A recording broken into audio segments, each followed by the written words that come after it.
right, I cannot connect again. You spoke too soon, too confidently.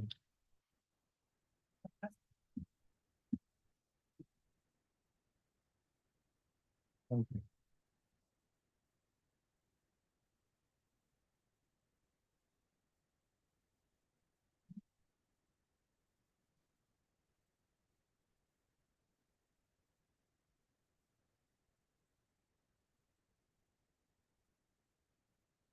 Yes or no? Okay.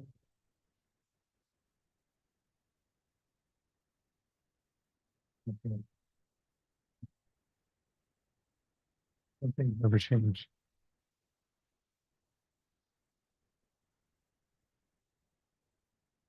I get working.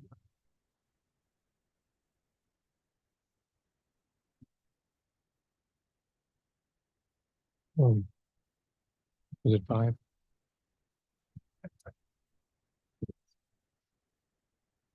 Close enough for. Okay, well, hello, everybody, and welcome to the regularly scheduled meeting of the Ventura County Community College District Board of Trustees, and call the meeting in session. And we have items 102, our trustee ground rules and board vision. And Chancellor, your recommendation on the agenda? As recommended. Item 104, changes to the agenda, or are there any consent items that anyone wishes to be pulled? Trustee Chancellor? It's just an automatic reaction, Trustee Chancellor. I don't have the number, but it's the regular purchase order one. There was that one purchase order. I just had a quick question. Okay, when we come back, you can find the number. Trustee Torres? Trustees Mantooth or Lichtel? Okay, very good. With that, we move to 105, public comments on closed session agenda items. I have one comment card from Nathan Cole.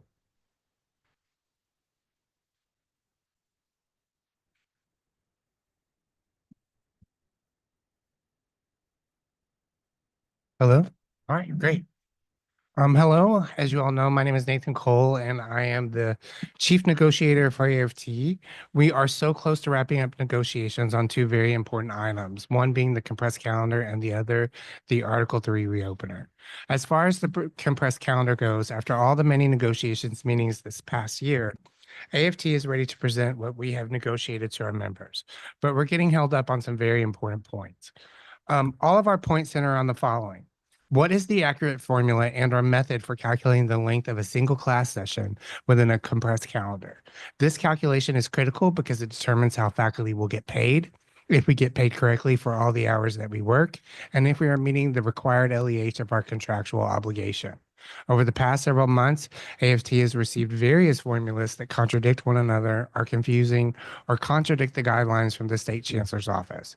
Where it now stands, your team believes we should be using the term length, which would be 16 for a compressed calendar, but our team believes the guidance by the State Chancellor's office, which specifically instructs to use the term length multiplier. Your team believes that short-term courses will be calculated the same as a traditional calendar, and yet the term will change because everything will be compressed. We are asking that when calculating class lengths, there is a consistent floor and the ceiling to all class sessions, no matter what their unit measurements are. It's the same for all disciplines and for all class sections we offer. The charts we're going to propose over the next day will provide the guidance to all those individuals who must create the schedules. We're talking about department chairs and deans. They will be relying on both sides to explain how this should be accurately done. We only have one chance to get this done correctly, and it is imperative we provide clear and specific guidance for how this is to be done.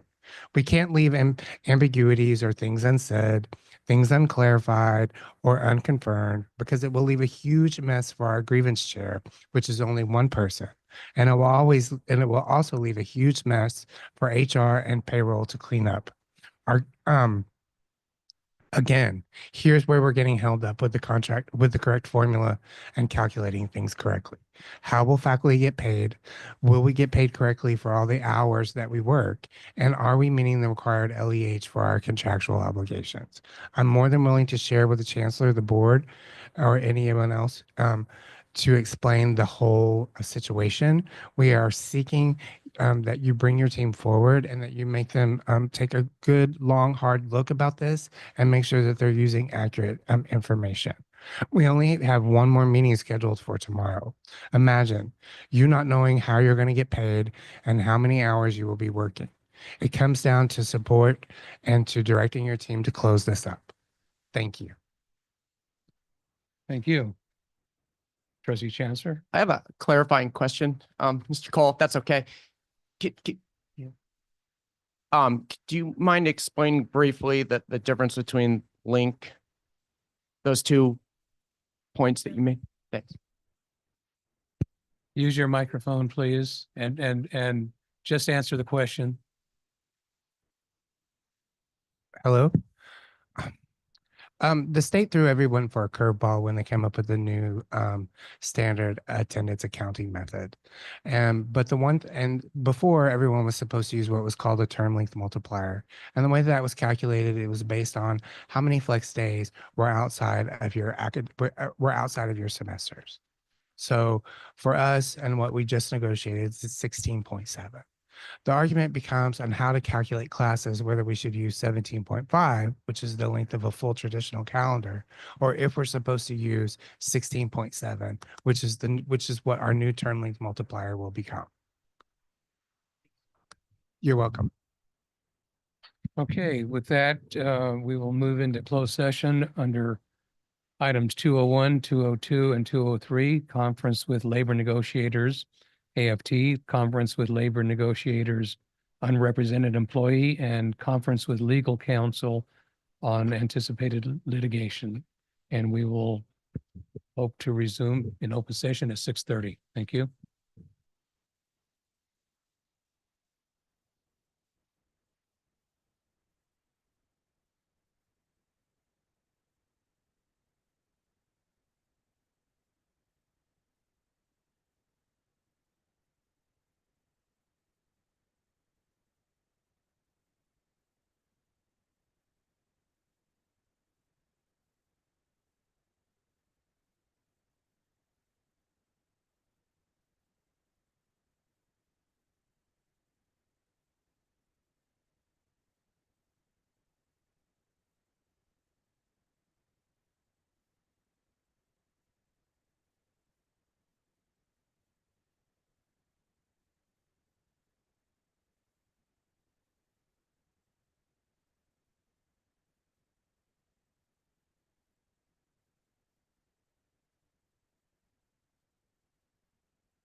Test. 1, 2, test.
And everybody. Once again, thank you for your patience. We didn't make it out at 6:30, but before 7 regardless. So item 3, coming out of closed session, I have one report to read out. And that is, it was moved by Trustee Mantooth and seconded by Trustee Lichtel and carried on a 5-0 vote that the board approve a written settlement agreement with Janet Fry Martinez for release and waiver of all claims in exchange for the district's payment of $45,000. And with that, I would ask Trustee Mantooth to lead us in the Pledge of Allegiance.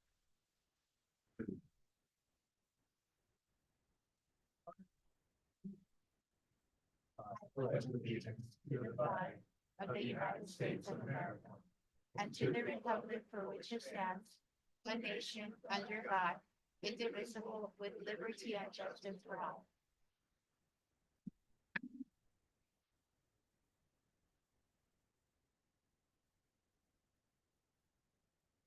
Brings us to public comments, and I have one speaker card, Mr. Greg Litster.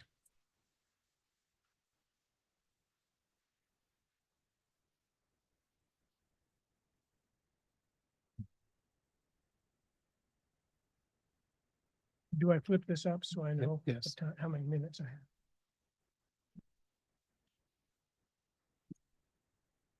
And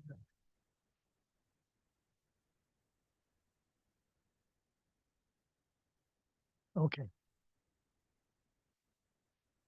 Good evening, all of you. Thank you for allowing me to be here for a few months, just 3 minutes here. First of all, for Bernardo. My wife thinks very highly of you. In fact, she probably thinks as highly of you as she does of me, and we've been married 36 years. Elaine. And Glenn Becerra also speaks so highly of you. And so I just want you to know that people really do appreciate all the good things that you have done all these years.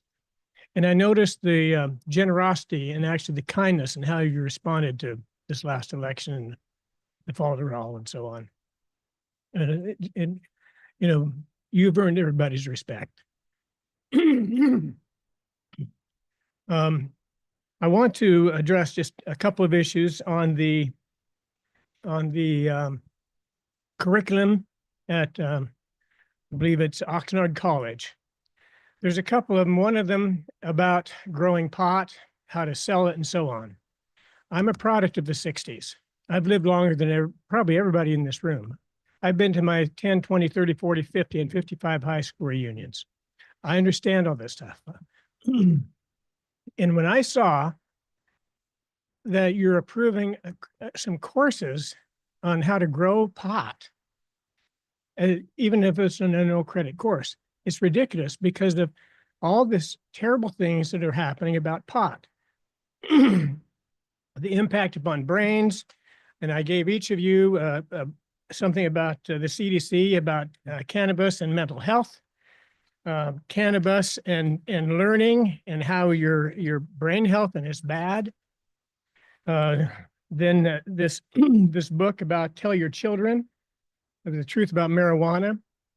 Smoking pot makes you dumb. And it's just incredible to think that you guys would even consider approving college courses on how to grow it.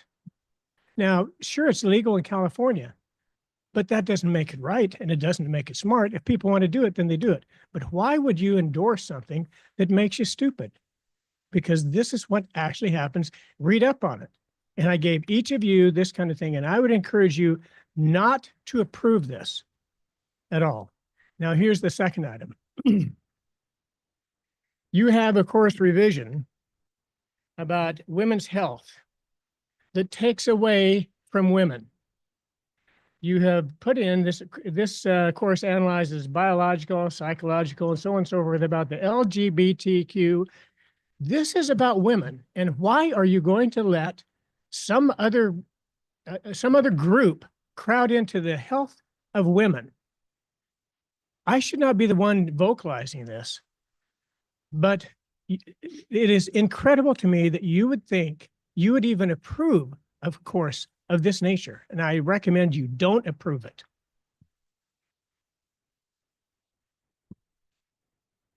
Thank you, Greg. And thank Elaine and Glenn on my behalf if you see them before I do. And just a side note, I met Greg, I think formally for the first time on a point in time homeless count in Simi Valley in 1 January. So thanks for all the work you do.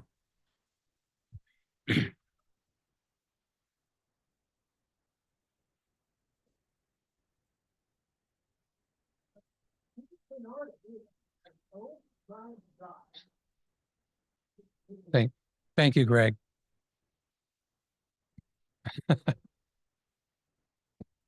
Greg.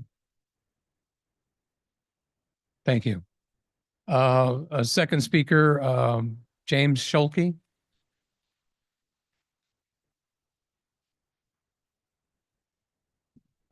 Good evening, and thank you for the opportunity to speak. I'm James Schulke, the Director of Outreach and Marketing at Oxnard College.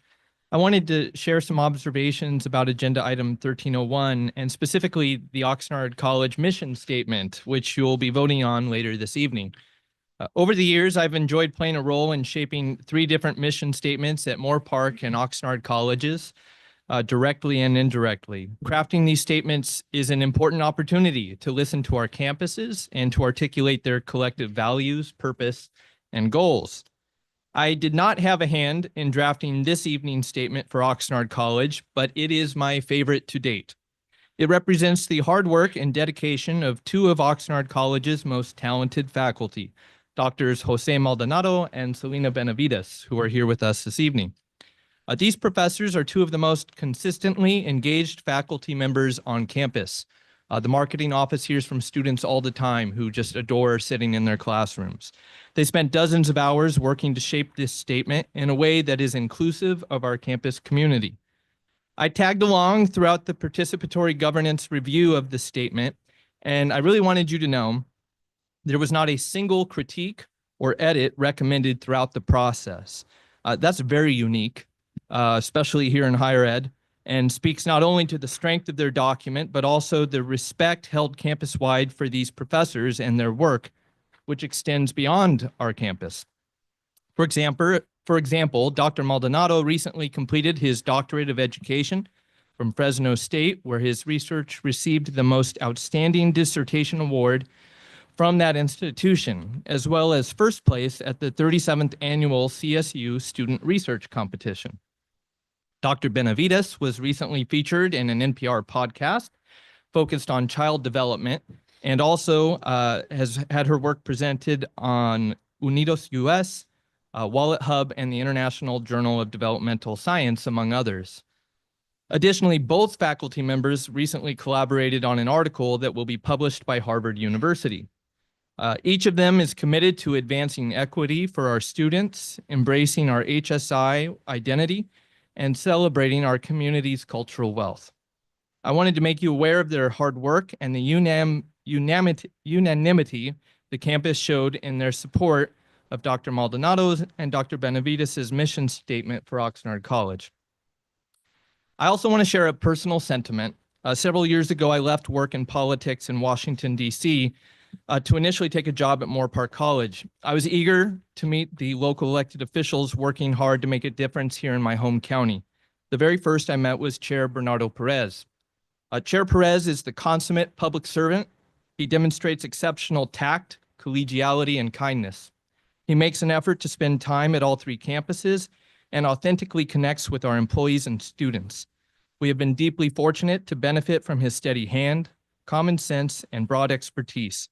I wish to express my sincere appreciation for Chair Perez's honorable service to our institutions and community. Thank you. Thank you, James. That brings us to item 3.04, action to approve employment agreement administrator, and that would be the Chancellor. And this is the approval of the Chancellor's contract. Before the board votes on this item, I will read out the key terms of the agreement. The current agreement ends on June 30, 2026. The Chancellor contract will extend the current term for 1 year to June 30, 2027. The salary will include a 2% on schedule effective July 1, 2024, and a 2% off schedule in line with the agreement reached with SEIU. The Chancellor will have the same level of fringe benefits as offered to other district administrators in accordance with applicable board policies. And we've all been provided the agreement. And is there any motion or any questions or comments? Is there a motion? Well, thank you. Is there a second? Second. Thank you. And if there had been no questions or comments, student trustee, how do you recommend to vote? Thank you. Board, all in favor? Aye. Opposed? Abstain? Thank you. The motion carries 4-1 with trustee Chancellor voting no. Congratulations, Chancellor. Glad you'll be here through 2027 at least. Item 401, acknowledgement of new employees, as well as 402, recognition of Ventura County Community College District retirees will be addressed through the various reports later in the agenda. Item 403, acknowledgement of guests and special recognitions. I see 2 birthdays, both on December 15th. One is for Interim Chief of Police Mike Pilato, who is not here, but who is here is Moore Park College President, Dr. Julia Sukanu. Happy birthday.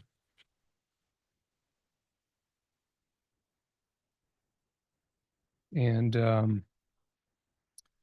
I'm without my laptop. Did I lose internet access already, Dan? Come on, the meeting's not over yet. Come on, give me that. Thank you. So anyway, that does take us to 404, action to approve a resolution, et cetera, et cetera. I've not seen a resolution. Yes. Chair Perez, Trustee Mantu. anticipating there may be a great deal of discussion and comment regarding this. It is with great pride, conviction, and a bit of misgiving that I will make this motion. Is there a I'll second. Thank you.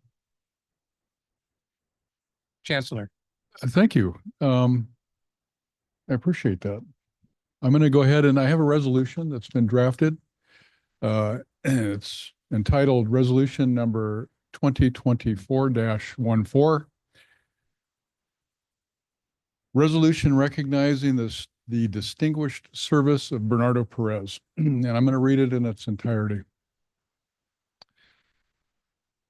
Whereas Bernardo Perez was appointed to the Ventura County Community College District Board of Trustees in 2010 and subsequently elected in 2012, serving with unwavering dedication and distinction for 14 years as a representative for Area 4, encompassing Moore Park, Simi Valley, Santa Susana Knolls, Box Canyon, Bell Canyon, Chatsworth Peak, Home Acres, Sinaloa Lake, and Tierra Rajada Valley. And whereas during his tenure, Trustee Perez exemplified servant leadership, demonstrating empathy, integrity, fiscal responsibility, and an unwavering commitment to the success and well-being of students, faculty, and the broader community. And whereas Bernardo Perez made significant contributions to the California Community College system through his service on the Community College League of California Advisory Committee on Legislation from 2013 to 2021, and the California Community College Trustee Board since 2021, helping to shape statewide educational policies and advocating for student success. And whereas, as a devoted community leader, Bernardo Perez has actively supported numerous organizations, including the Workforce Investment Board, Moore Park Foundation for the Arts, and Simi Valley Hospital Foundation, while previously serving organizations such as Ventura County Civic Alliance, Clínicas del Camino Real, United Way of Ventura County, Cabrillo Economic Development Corporation, El Concilio del Condado de Ventura Children's Health Initiative Steering Committee, Home Housing Task Force, Justice and Peace Commission, Archdiocese of Los Angeles, Ventura County Living Wage Coalition, the 2010 Ventura County Housing Conference Planning Committee, and as a classroom volunteer and reader for Moore Park Unified School District. That's a lot. And whereas Bernardo Perez championed the rights and welfare of farm workers and their families through his advocacy at House Farm Workers Field to Fork annual events, promoting dignity, equitable pay, safe work conditions, and access to health services for farm workers. And whereas, having called Moore Park home for over 50 years, Bernardo Perez has served the city with distinction as a member of the Moore Park City Council, including a term as mayor, earning the respect and trust of his constituents. And whereas his deep faith, rooted in service to the community and dedication to uplifting the most vulnerable, has been evident in his work empowering youth through his service with the Knights of Columbus, Holy Cross Parish.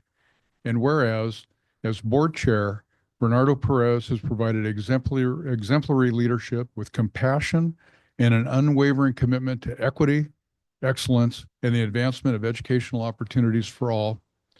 And whereas his tireless efforts have left a lasting legacy, fostering the advancement, sustainability, and economic recovery of Ventura County and enhancing access to education for future generations.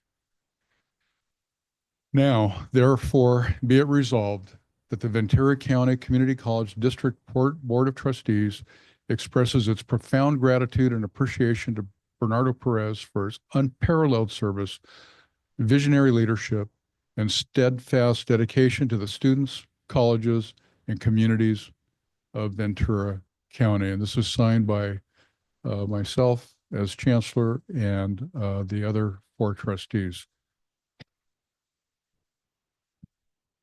Trustee Perez.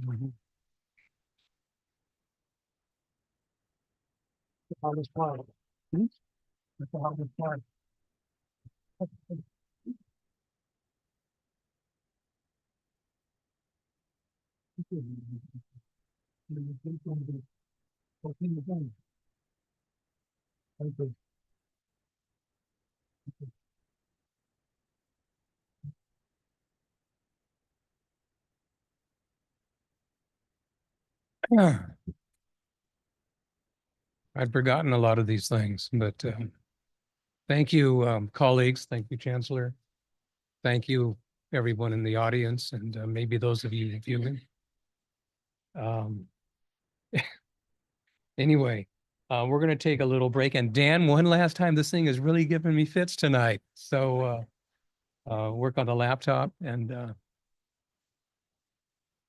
oh, got ahead of myself there. Got to vote on the resolution. No. No, those are all comments. Yeah, right. Prior to our vote, Chair, if I may, and I would invite my fellow trustees to chime in. You and I have known each other a number of years. I won't say how many, but it predates our work together on this board. And at that time, I had tremendous respect for you and all of the things which you did for other people. And that respect has increased several fold. And I would submit to everyone here tonight that you are a true statesman and a model trustee and a model individual. And aside from what's been read by the Chancellor tonight in terms of what you've given of yourself, there's so much more. And I think you've definitely punched your ticket to heaven. And it's been an absolute pleasure. And I look forward to being connected to you as the future unfolds. Thank you. Okay. Trustee Chancellor. I'd like to say something. Of course. I always like observing Bernardo, Trustee Perez, and if you're ever at a conference or upstairs or anywhere around him, there's always an excitement with Bernardo, like with his hands and the way he moves. And I think that's a quality that's often not seen. And your excitement is for the students of this district and the work that we do. And I've always observed that and been very inspired by it. So your excitement to lead and to advocate for the students of this district has always been consistent. So thank you for your leadership and support along the way. Thank you. Yeah, thank you. Okay. Trustee Torres. You're not. Yeah. I know Lou and I were Don't y'all looking at wanna each go to other. break? Who's going to go first?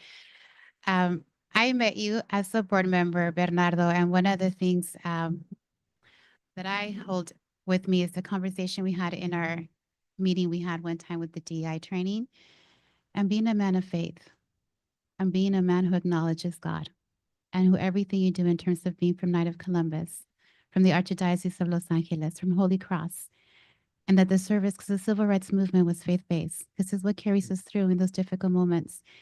And that's where I felt that connection with you. And I believe that this journey just ends here, but it continues because it's made out of love. It's out of our faith of service towards others.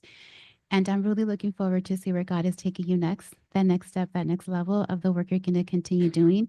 May not necessarily be here at the dais, but that doesn't mean that it doesn't exist. It's going to be at a different level that you probably don't even know yet. And you're probably reflecting and trying to think of what is next. But I know it's going to be wonderful and great things. And I am going to miss you. And I wasn't sure if I was going to speak because sometimes it's more from the heart, and it is now, but that's what I take with me, those conversations of our faith as we move forward in doing this social justice work. So thank you, Bernardo, for everything you do and for those images of Our Lady of Guadalupe that you sent to me when you were traveling and saying, hey, Gabby, I'm right here at the Basilica. And that is what I take, and that's what's going to take you many places and beyond. I'm so excited to see what comes next. Thank you. Chair Perez, I'll be brief because I know Mhm. there's a reception planned, Mhm. but I just want to thank you for your personal mentorship, for your patience, and for the leadership that you have displayed over the many years that you've been a public servant. And I would agree with what was said in the in the readout about you being a model. And as a trustee Mantooth also said, you're a model servant, for our public, and really appreciate the time that you put in. And again, the personal time that you gave me in helping me in this journey. So thank you. Thank you. I'll reserve my comments to the end of the evening under, student trust.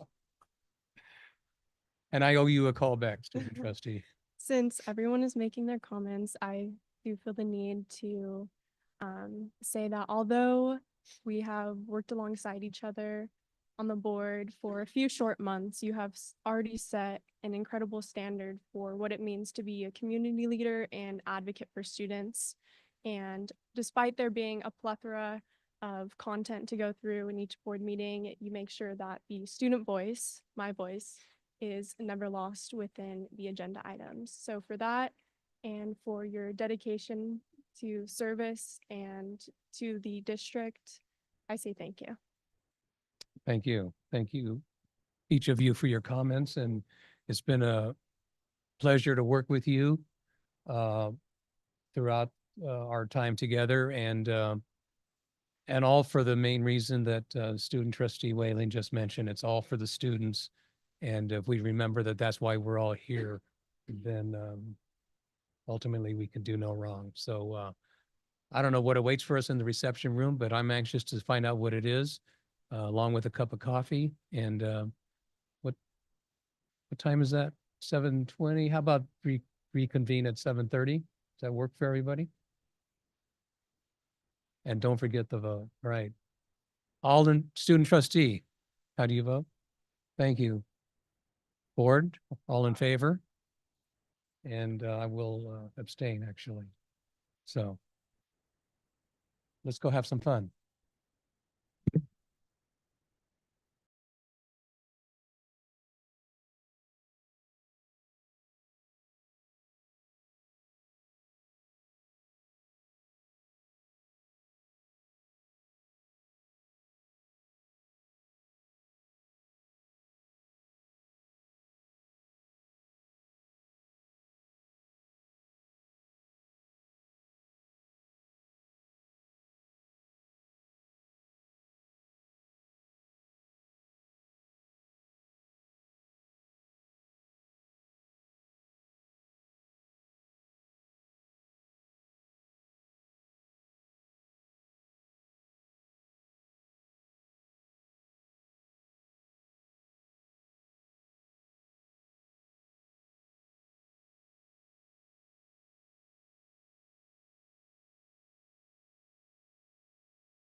Okay, we will reconvene and begin with 5.01, Classified Senate President's Report and Consultation. Who wants to lead off? There you go. Good evening, trustees, student trustee Whalen, and Chancellor McLennan. I'm Michael Hayden, the Classified Senate President at Ventura College. In consultation of item 4.01, we would like to congratulate Monica Gascon, Student Success and Support Specialist 2, and Susana Delgadillo, Library Technician, for their appointment at Ventura College. In consultation of item 4.02, we would like to thank and congratulate Kathy Bajorquez on her retirement. Thank you for all that you did for Ventura College and the district. In consultation of item 4.03, we would like to wish a happy birthday to Officer Pilato and Dr. Sokanu. And in consultation of item 4.04, we would like to offer our thanks and gratitude to Chair Perez for all his work and dedication to the district. You have been an advocate for all students throughout the district, and we are so appreciative of all you have done. In consultation of items 17.01 through 17.03, we would like to congratulate the graduate candidates for all of their hard work, dedication in completing their degrees and certificates. For my report, the Classified Senate met on November 21st, and we had two major action items to tackle. The first was the approval and a revision of the Classified 9+1. The revisions were made based on the recommendations from the California Community College Classified Senate statewide and serves to more clearly define classified roles within the participatory governance process. The second action item was related to the draft provided for the ACCJC follow-up report. Ventura College's Classified Senate voted to acknowledge the document and the information, but would not commit to an approval or denial at this point. The Classified Senate will meet again on Thursday, December 12th. Thank you. Thank you.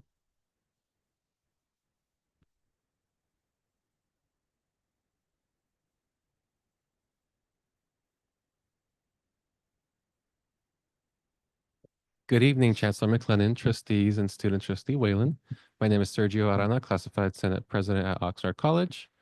On item 4.01, we don't have any new employees at OC, but I would like to congratulate Susana Delgadillo, who was previously at Oxnard College, and also welcome Valerie Mitchell to the district. Yeah, and item 4.02, I would like to congratulate Lori Nelson-Nusser on her retirement. She was a senior admin assistant at Oxnard College who served 16 years with the district. Thank you for your service to OC and our community. It's been a pleasure working with you, and you will be missed. And of course, Kathy Bajorquez, congratulations on your retirement. Hope you enjoy this last board meeting. You will definitely miss them. And on item 4.03, happy birthday to Interim Chief of Police Mike Pilato and Moore Park College President Julia Sokanu. On to item 4.04, the resolution to recognize Board Chair Perez. I just want to say thank you for your leadership, service, and dedication to the district and our community. And on item 13.01, I would like to express support for that and thank you to all that worked on the recommendations to the OC mission and vision statements. And also on item 17.01 through 03, congratulations to the graduates and certificate recipients. On to my report. At the Oxnard College Classified Senate, we were able to reschedule our resource request ranking meeting this last Tuesday and are currently collecting responses for classified until the end of the week. We hope to wrap up this process and get final rankings by the end of the month. And I would also like to mention our retirees that have some special words for our retirees. Maria Ruth Cervantes, financial aid specialist, retiring after 30 years working at Oxnard College. Maria Ruth embarks on a well-deserved retirement. We extend our deepest gratitude for her incredible service, unwavering dedication, and the positive impact she has made on our college and beyond. Thank you, Maria Ruth, for inspiring 30 years of excellence and service. You will always be cherished, a cherished member of our Oxnard College family. And also Tonya Arias, admissions and records technician. Tonya is retiring after 24 years of dedicated service to our district. Tonya is embarking on this exciting new chapter of her life. Throughout her career, Tonya has been a passionate advocate for students. Her unwavering commitment to supporting and assisting them in every way possible has made a lasting impact. Students have come to rely on her friendly face, exceptional assistance in the admissions and records office, and her presence will surely be missed. Tonya is known for her vibrant personality and love of celebration. And I would also like to acknowledge, which I believe he's in the room, Chris Rumberger, who is also enjoying his last VCCCD board meeting. I have had the privilege of working with Chris in my roles through Classified Senate, as well as in my role in the IT department in my 4 years at Oxnard College. Thank you, Chris, for being such a great leader, always patient, kind, and understanding, which I believe are some of the most valuable traits to have as a human being. You have made such a big impact during your time at OC, and you will definitely be missed. That is all. Thank you.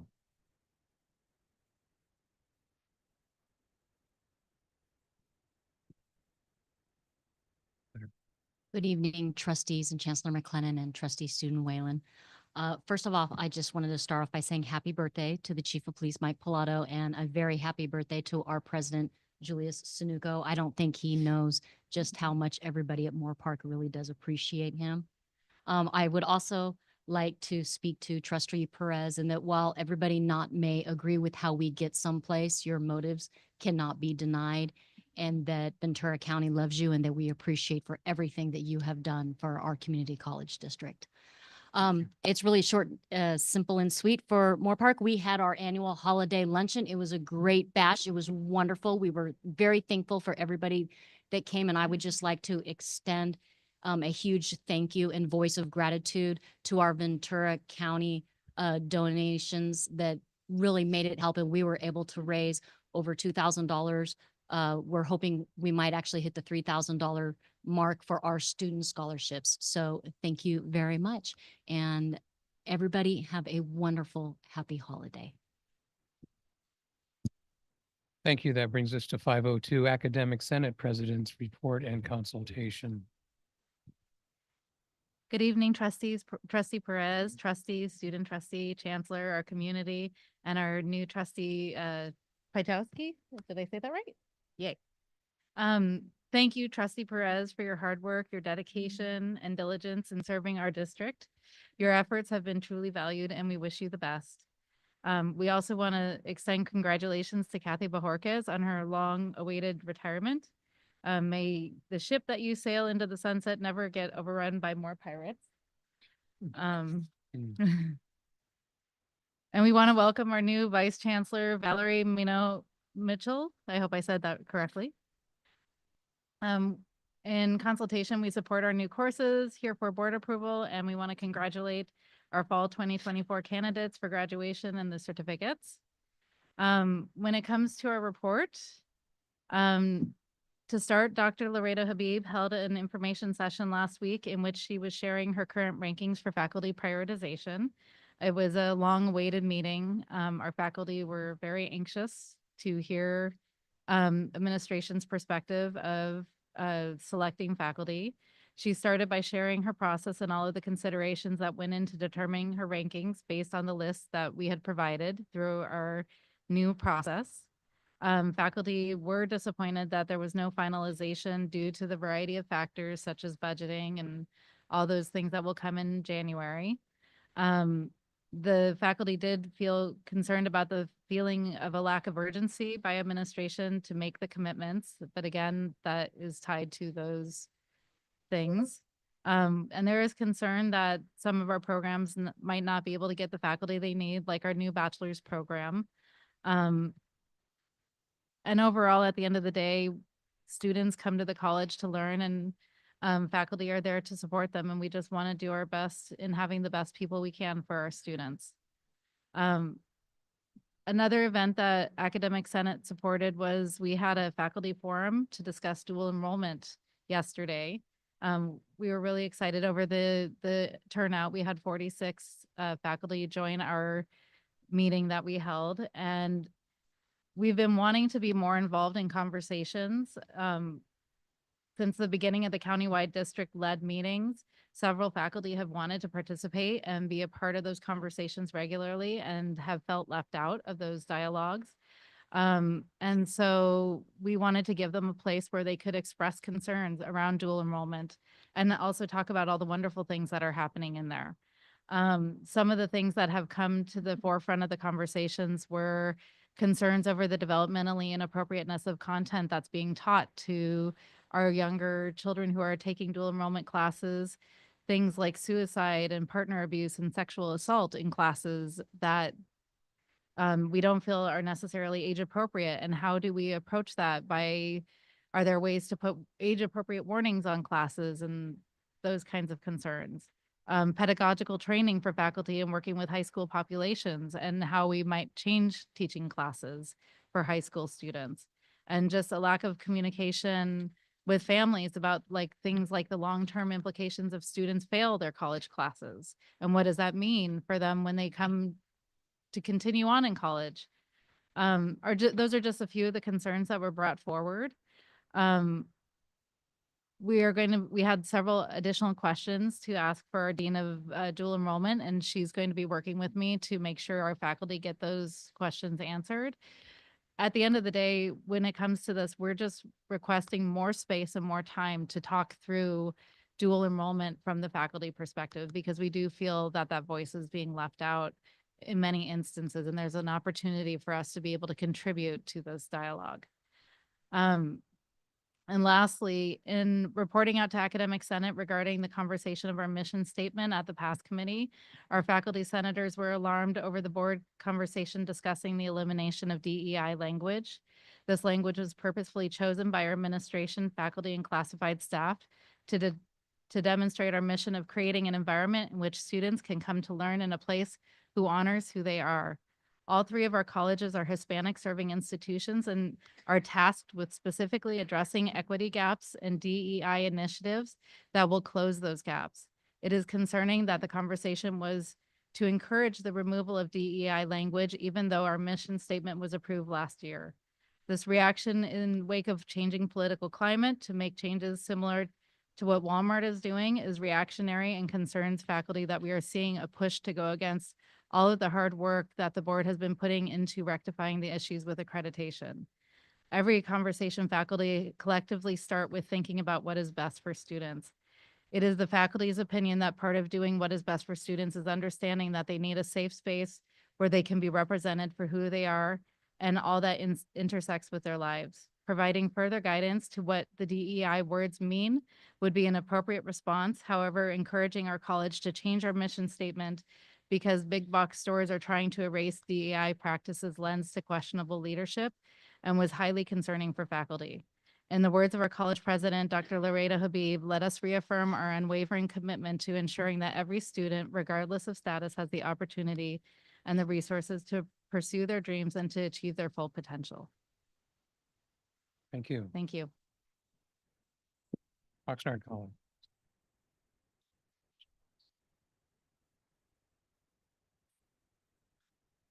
Good evening, trustees, student trustee Whalen, Chancellor McLennan, and guest.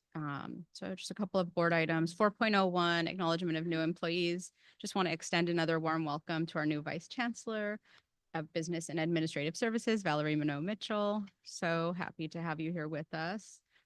4.02, recognition of retirees.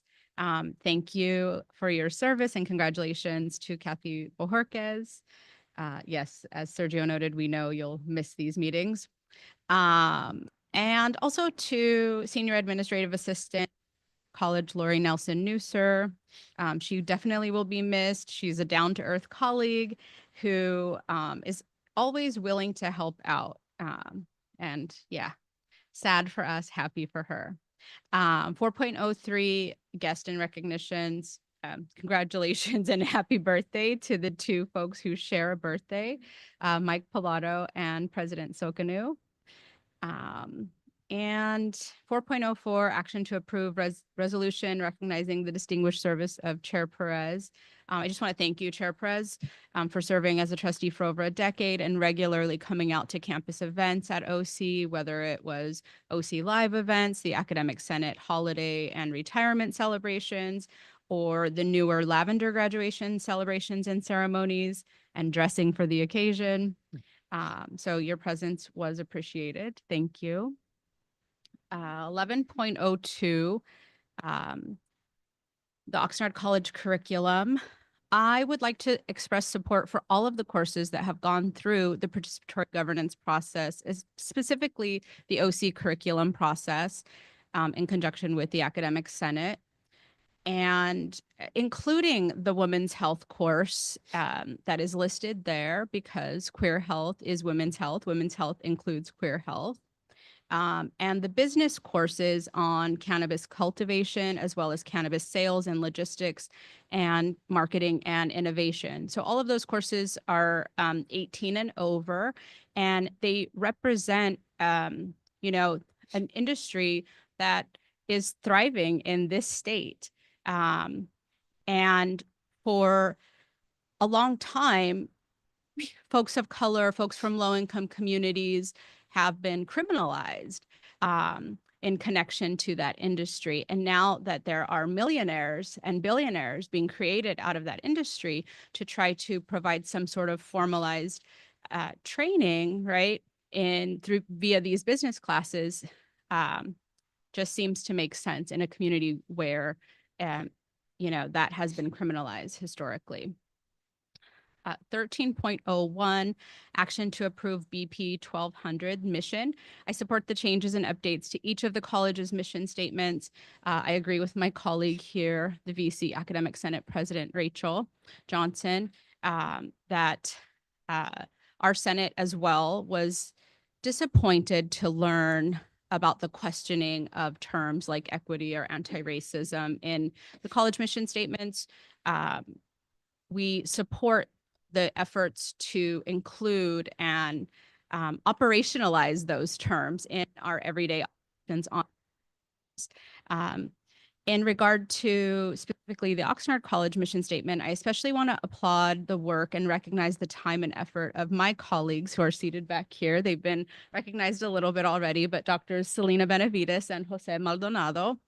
So they spent, I believe, around 50 hours looking over HSIs, but specifically those who received the Seal of Excellencia, and using asset-based language to connect our community, our students, to our institution. And we are only as good as our mission, right? And I believe at OC, we do strive to live our mission each day. 15.02, action to approve temporary construction easement and permanent easement to Southern California Edison Company for electric utility infrastructure to support electric vehicle charging stations at Oxnard College. Many faculty may teach sustainable development concepts. It's equally important that all of our campuses put these concepts into practice. So I want to express general support for all environmentally responsible actions we can continue to take as a district. And finally, 17.01 to 03, action to approve the fall candidates for graduation and certificates. Congratulations to all of the graduates. We're happy to play a small role in your amazing journeys. And then for my report, I will try to keep some of the items brief, but we do have a resolution, which it's a good practice to read resolutions in their entirety, as this is our chance as Senate presidents to communicate with the board directly. So the OC Academic Senate passed a resolution in support of non-citizen and undocumented students by acclamation. Whereas faculty, classified professionals, and administrators throughout the country are concerned about the incoming presidential administration's campaign promises to end a range of humanitarian immigration programs, curtail family and employment-based immigration, and significantly increase immigration enforcement throughout the nation, whereas the incoming presidential administration has signaled antipathy towards individuals who have lawful status in the United States, such as temporary protected status, parole, and lawful permanent residency. Those whose status is under color of law, such as deferred action for childhood arrivals, and those seeking asylum, as well as those without lawful status at all, also known as undocumented persons. Whereas significant numbers of non-citizen or undocumented students have attended and continue to attend California community colleges. And whereas non-citizens, I've lost my spot here. Want to be, and undocumented students are representative of the students on whom the future of the state of California depends, and their removal from California and the United States would be a devastating loss. Whereas the rhetoric and signals from the incoming presidential administration has the impact of deepening non-citizen and undocumented students' concerns for their own continued presence in this nation, or in the case of U.S. citizens, the ongoing presence of their non-citizen or undocumented family members and loved ones, distracting them from the full capacity to study and achieve at the highest levels in their coursework. Resolved that the Academic Senate of Oxnard College reaffirms its support for undocumented and non-citizen students in the California Community College system, the other segments of education in California and across the nation, and conveys this affirmation to the Chancellor of the Ventura County Community College District, the Chancellor of the California Community Colleges, the Board of Governors, and other interest holders, both in the state of California and nationally. Resolved that the Academic Senate of Oxnard College will refer non-citizen and undocumented students in need of resources or student support services to the Oxnard College Dream Resource Center, Oxnard College Student Health Center, and or other student services programs as applicable, and or submit a behavioral intervention care team report to contribute to a centralized response which provides assistance and intervention for students of concern. The Senate also passed policy implications on academic dishonesty policies using generative AI tools on our campus. So you can see that one. I'm not going to read it. It's really adapted and adopted from an ASCCC document, but basically provides an AI policy in the absence of one, or encourages faculty to develop one and state it clearly in their syllabi. And in collaboration with our VP of Academic Affairs, we've decided to put it in the course catalog along with the other academic dishonesty, cheating, plagiarism, et cetera, fabrication, et cetera, policies. On November 25th, the OC Academic Senate heard faculty resource request ranking presentations. So those rankings are in. And I also want to give a special thanks to Trustee Perez for visiting the OC Academic Senate on November 25th to reintroduce herself to the current Senate and field questions from the senators and faculty at large. We appreciate the time she took to meet and listen to our campus faculty and learn about the issues which are important to us. I do admit they put her on the hot seat. That was not planned. Yeah, I think it was a learning opportunity for everybody in the room. So thank you. I also want to give a shout out to some of our faculty who have been working on AB 1111 Common Course numbering. So we've had a number of faculty selected to be in these very small intersegmental meetings.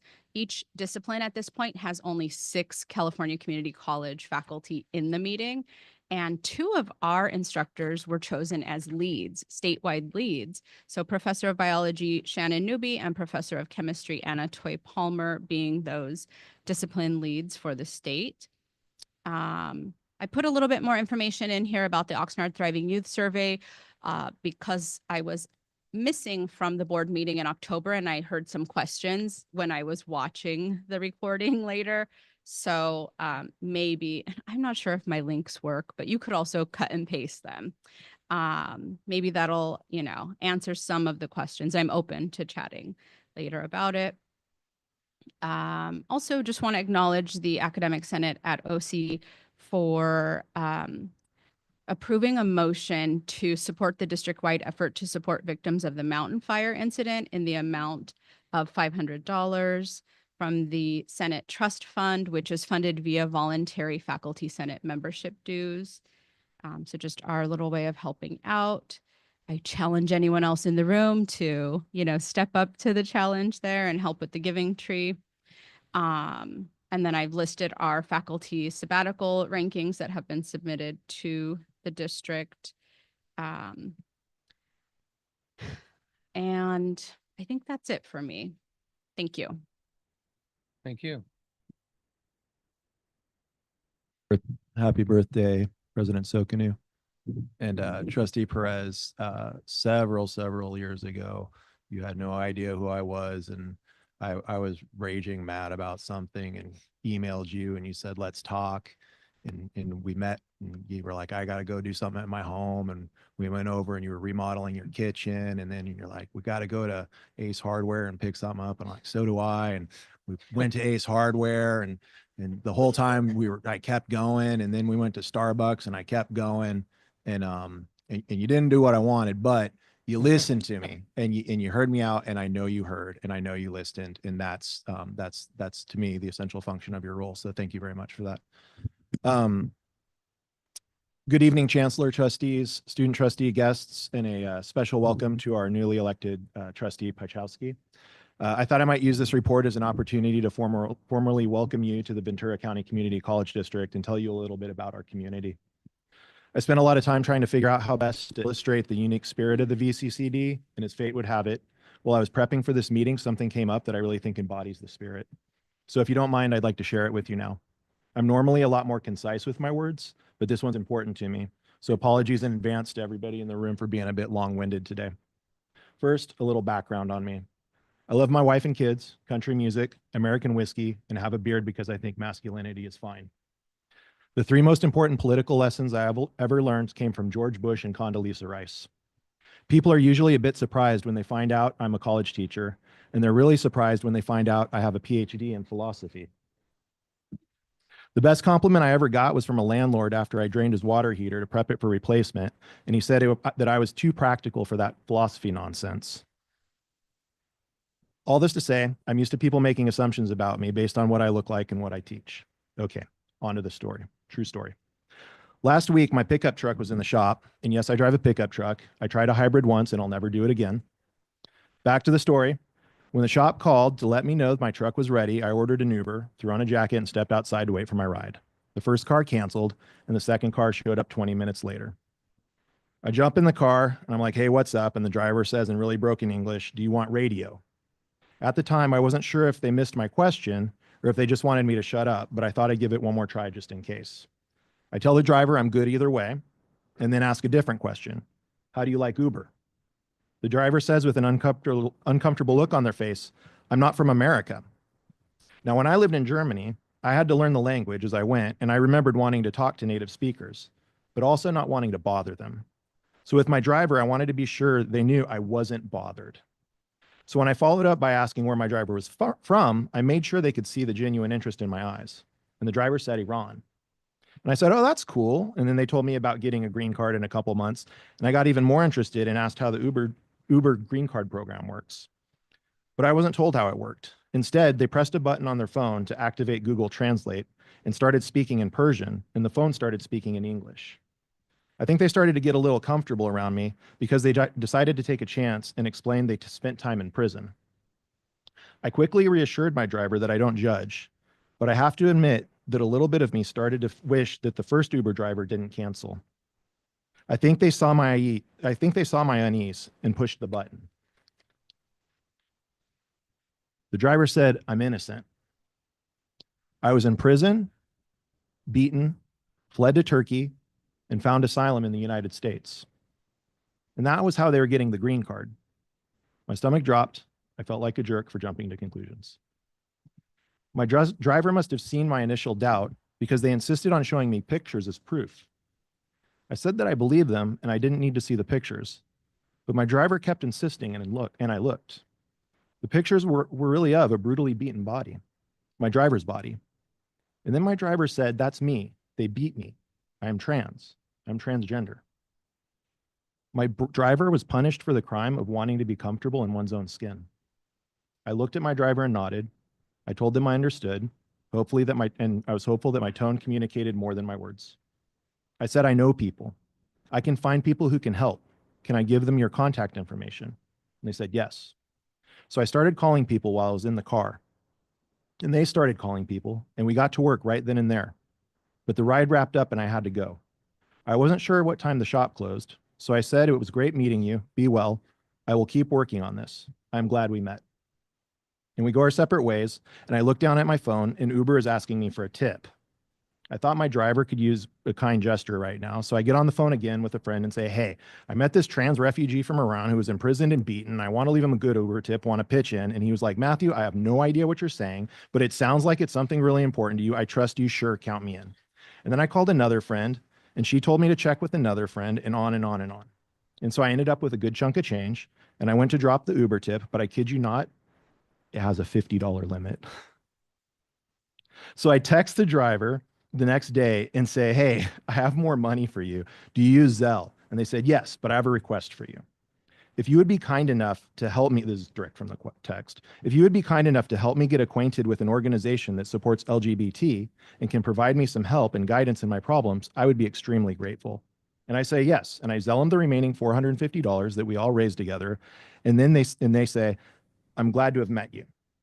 For me, that's the beauty of education, or rather, that's the beauty of the way we train those who work in education. We're trained to connect with people, listen to them, embrace who they are, whatever they are, to figure out their needs and come up with solutions, to compile resources to guarantee that each student has an equal opportunity to reach their full potential.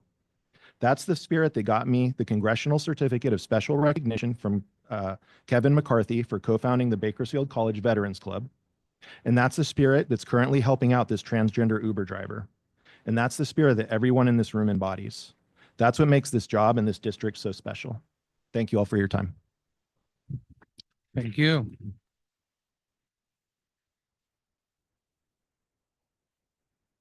Um, 601, College Associated Student Government Report, Student Trustee Whalen.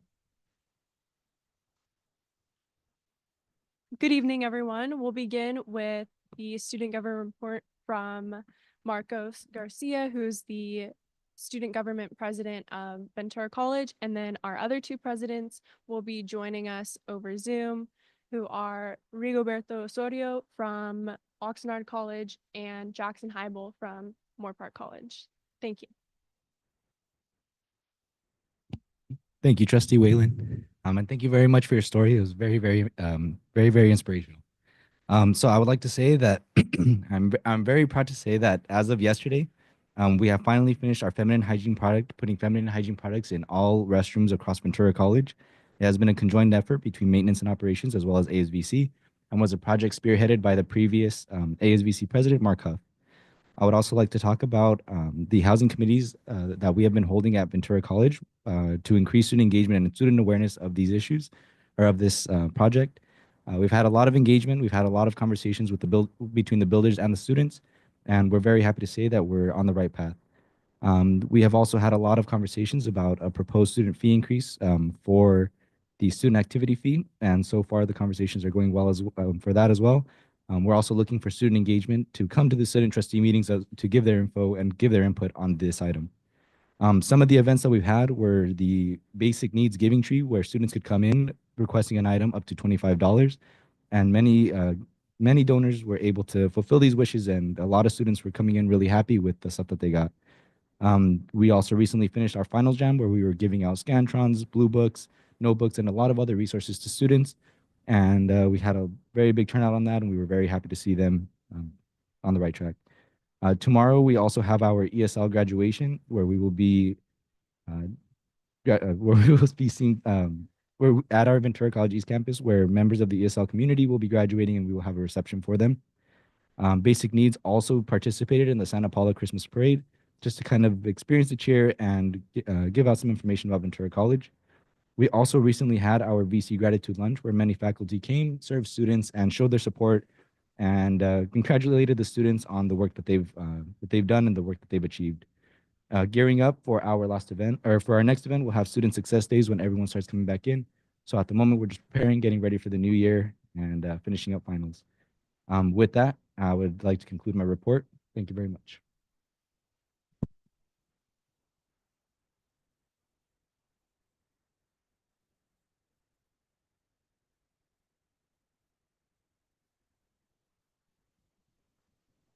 Hello, can you hear me?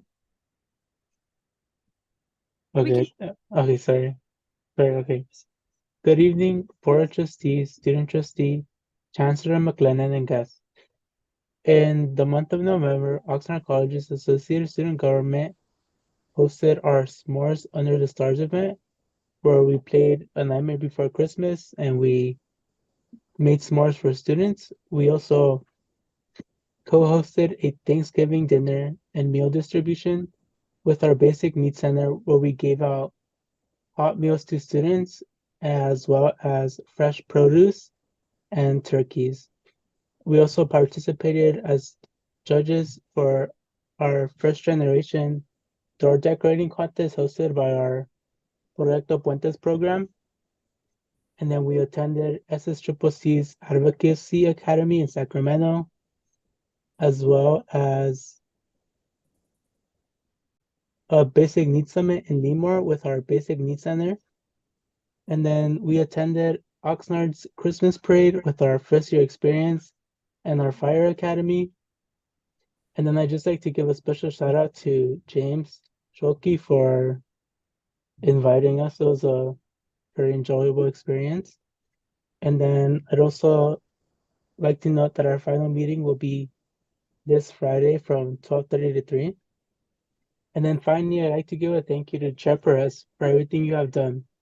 Although we never got the opportunity to get to know each other, if I'm not mistaken, you were the first trustee who welcomed me at the first Board of Trustees meeting I attended. You didn't have to welcome me, but I truly did appreciate you welcoming me more than I could express. Thank you.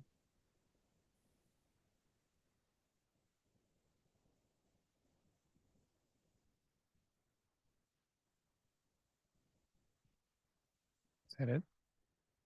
Okay, thank you.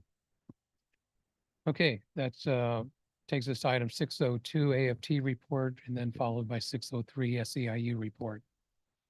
AFT? Good evening, trustees, chancellor, colleagues, and guests. AFT Local 1828 has been very busy this semester. We've been in 2 active negotiations, which should be wrapping up in the coming days. As Nathan said in his public comments earlier, we need to make sure we are using the correct formula to calculate the class sessions. This is critical because it determines how faculty get paid, if we are paid correctly for all the hours that we work, and how to determine if we are meeting the required LEH for our contractual obligations. We only get one chance to do this correctly. It's imperative that we provide clear and specific guidelines for how this is to be done. We cannot leave ambiguities or things unsaid, unclarified, or unconfirmed, because it will leave too many opportunities for multiple interpretations and confusion, which our grievance chair, HR, and payroll will have to resolve. This scenario is the opposite of either side's intent. Many faculty are not satisfied with the district's counter for the Article 3 reopener, which we shared with your team. We are hopeful that the district and AFT can reach an agreeable offer which satisfies both groups.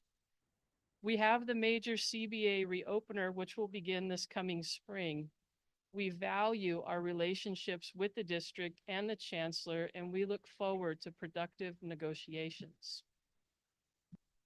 Now, this is finals week. For an instructor, finals week is often an exciting time. During finals weeks, our students are given the opportunity to show what they have learned over the course of the semester. And it's a time of celebration to see our students' growth and progress. It is really cool to see how far they come. Many faculty go above and beyond to assist their students to reach their goals. It's also a busy time for faculty because in addition to giving finals, grading finals, and calculating course grades, we also have to take SLO data and complete other campus work. We have a short time period to turn our grades in before we go off contract, and we're often just working until the moment we go off contract. And then we need to start planning and prepping for the spring semester. So it's a busy season. This semester, AFT is focusing on giving back to the community by fundraising for Food Share. If you would like to contribute, our fundraising link is on the AFT Local 1828 webpage, which is simply aft1828.org. AFT is matching some fund donations. Finally, AFT would like to congratulate Trustee Perez on being recognized by the board for his years of service and contributions to VCCCD and our communities. Thank you for everything.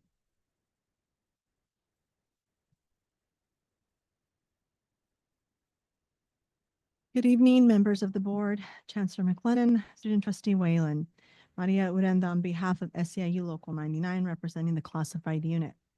We would like to comment on item 4.04, action to approve resolution recognizing the distinguished service of Bernardo Perez. SEIU has always supported Bernardo because of his consistent record of supporting the classified professionals in which we represent. He truly understands who we are.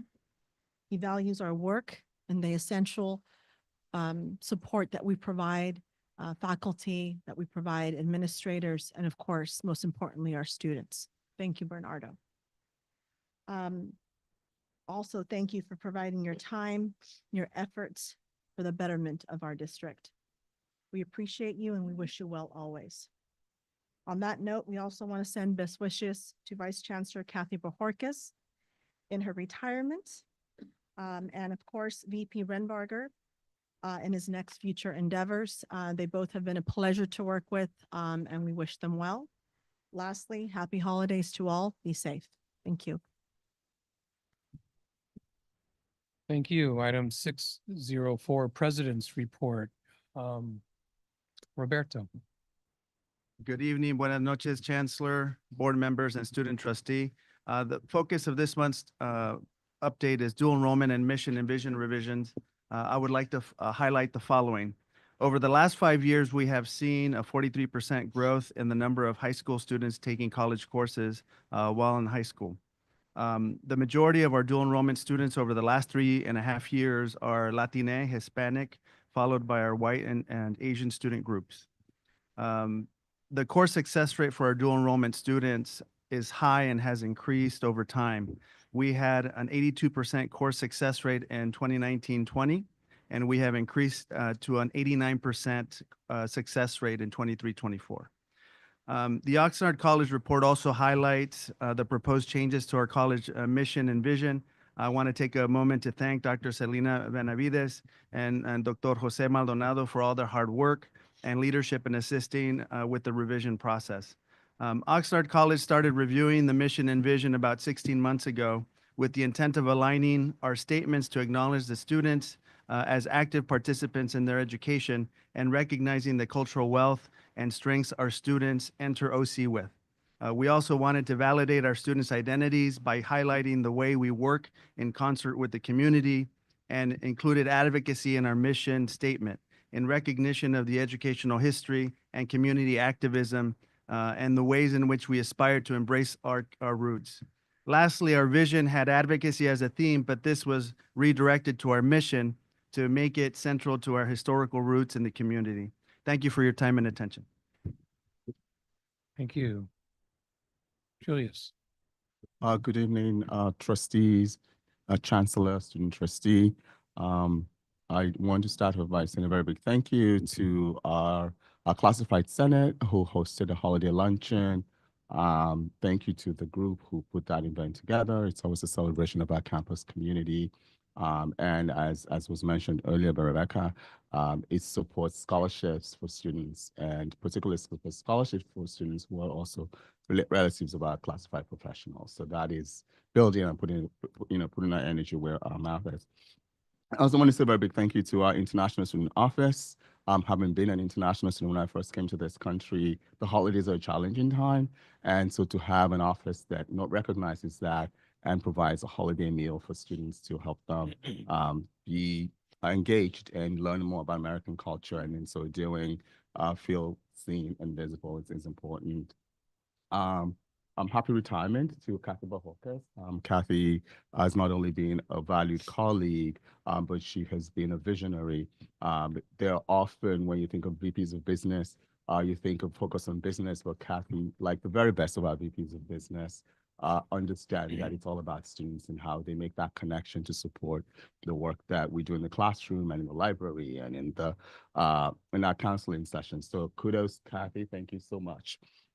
I also want to use this opportunity to just refer back to some of the data in our Moorpark College report. You have the data. We see dual enrollment work as an extension of our equity work. We see it as an extension of our completion agenda. We serve Conejo, Las Virgenes, Moorpark, Oak Park, Santa Paula Unified through our work with Ventura College and Simi Valley Unified School District. In 2018, 2019, we had 1,315 students, K-12 students, participate in our dual enrollment program with an 86.9 course success rate. In the 2023-24 school year, 3,177 students participated in our dual enrollment course through Moorpark College with an 88.7 course success rate.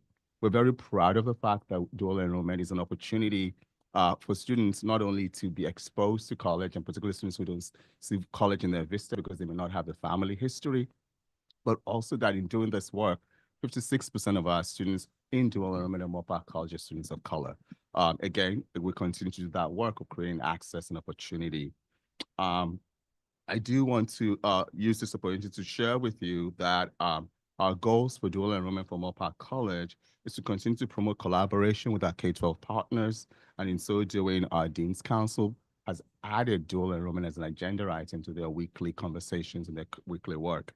Our goals for the next year in dual enrollment include developing a cybersecurity CCAP pathway to be implemented in the fall of 26 at one of our local high schools, develop a CCAP G pathway and implement one at one of our high schools campuses in fall 26, and a non-CCAP G pathway to be implemented in fall 26 at two of our local high school campuses.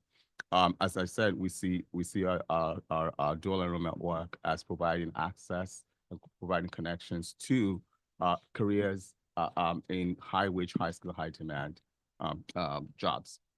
I'd also like to use this as an opportunity to say kudos and congratulations to our graduates, our December graduates. I'm not the only one that has a birthday on December 15th. Richard Holland, our director, our budget director, has a birthday on the same day. So he's my birthday twin. Go, Richard. And I'd like to I'd like to conclude by saying a very big thank you to Trustee Perez. It is significant that you represent our service area, but that you represent the entire county. And you do that with grace, you do that with dignity, you do that with a true understanding that this is all about students and that is where our work lies. I also want to thank you for your being there for me at the very best of times and the very worst of times. I appreciate that. Thank you so much, and I wish you the very best. Thank you. Ventura College. Good evening, Chancellor McLennan, Trustee Perez, Board, Student Trustee. It is a pleasure to talk a little bit about the report that I presented to you. You have it in written form, you have the data, but just a few highlights that probably seem repetitive because my colleagues already talked about dual enrollment. And I'm excited that we presented to you some of the information, the progress that we've made in this, what I believe is not just an exciting program, but an equity imperative. This is where we can make an impact not only on individual students, but their families and our communities, where we can reach more students, especially now that they are a little more disengaged, male students, and we can reach them at an earlier age and really bring them into a culture of college attendance. So I think it's a great way to do it. California came late into it. This is not new, but I'm excited that our colleges have made great progress. We recognize also the opportunities that we have. And I agree with the sentiment of the faculty. We need to have a real clear strategic plan in order to grow and be sustainable, in order to plan well, so we can have intentional pathways that really bring more students, especially first generation students, into the fold of these practices. our robust collaboration with our K-12 partners and that engaging dialogue with the faculty at the campus is what is going to help us address these challenges so we can fulfill that promise of student success. I will highlight that we are having a lot of collaboration with the district as well in supporting how we do this work. Right. In a different highlight, this is a really exciting time when we celebrate our faculty work, students' accomplishments with so many of the celebrations that we had, like the paramedics graduation, a nursing pinning ceremony. We have an ESL graduation ceremony tomorrow. So it's really exciting to see that and see the fruit of our work. It's also been very exciting to see the students performing at a theater presentation that they did, a theater play called The Exciting Journey of Edward Tulane. Beautiful performance. Students are so talented. And that was a performance that was postponed due to the fires in November. I also attended this last weekend, some of the musical performances with the chamber music concert and the wind ensemble. I like to highlight all these because keep an eye on those scheduled events and attend and support our students and the work of the faculty. It's just great to see. Thank you, Trustee Perez, for all the work, your commitment. You really show your commitment and your support for the entire district coming to our campus in Ventura, and your kindness would really stay with me. Congratulations to Kathy for her retirement, and happy holidays for everybody. Thank you. Thank you all. That brings us to the consent calendar and Trustee Chair Cans- Perez? Sure.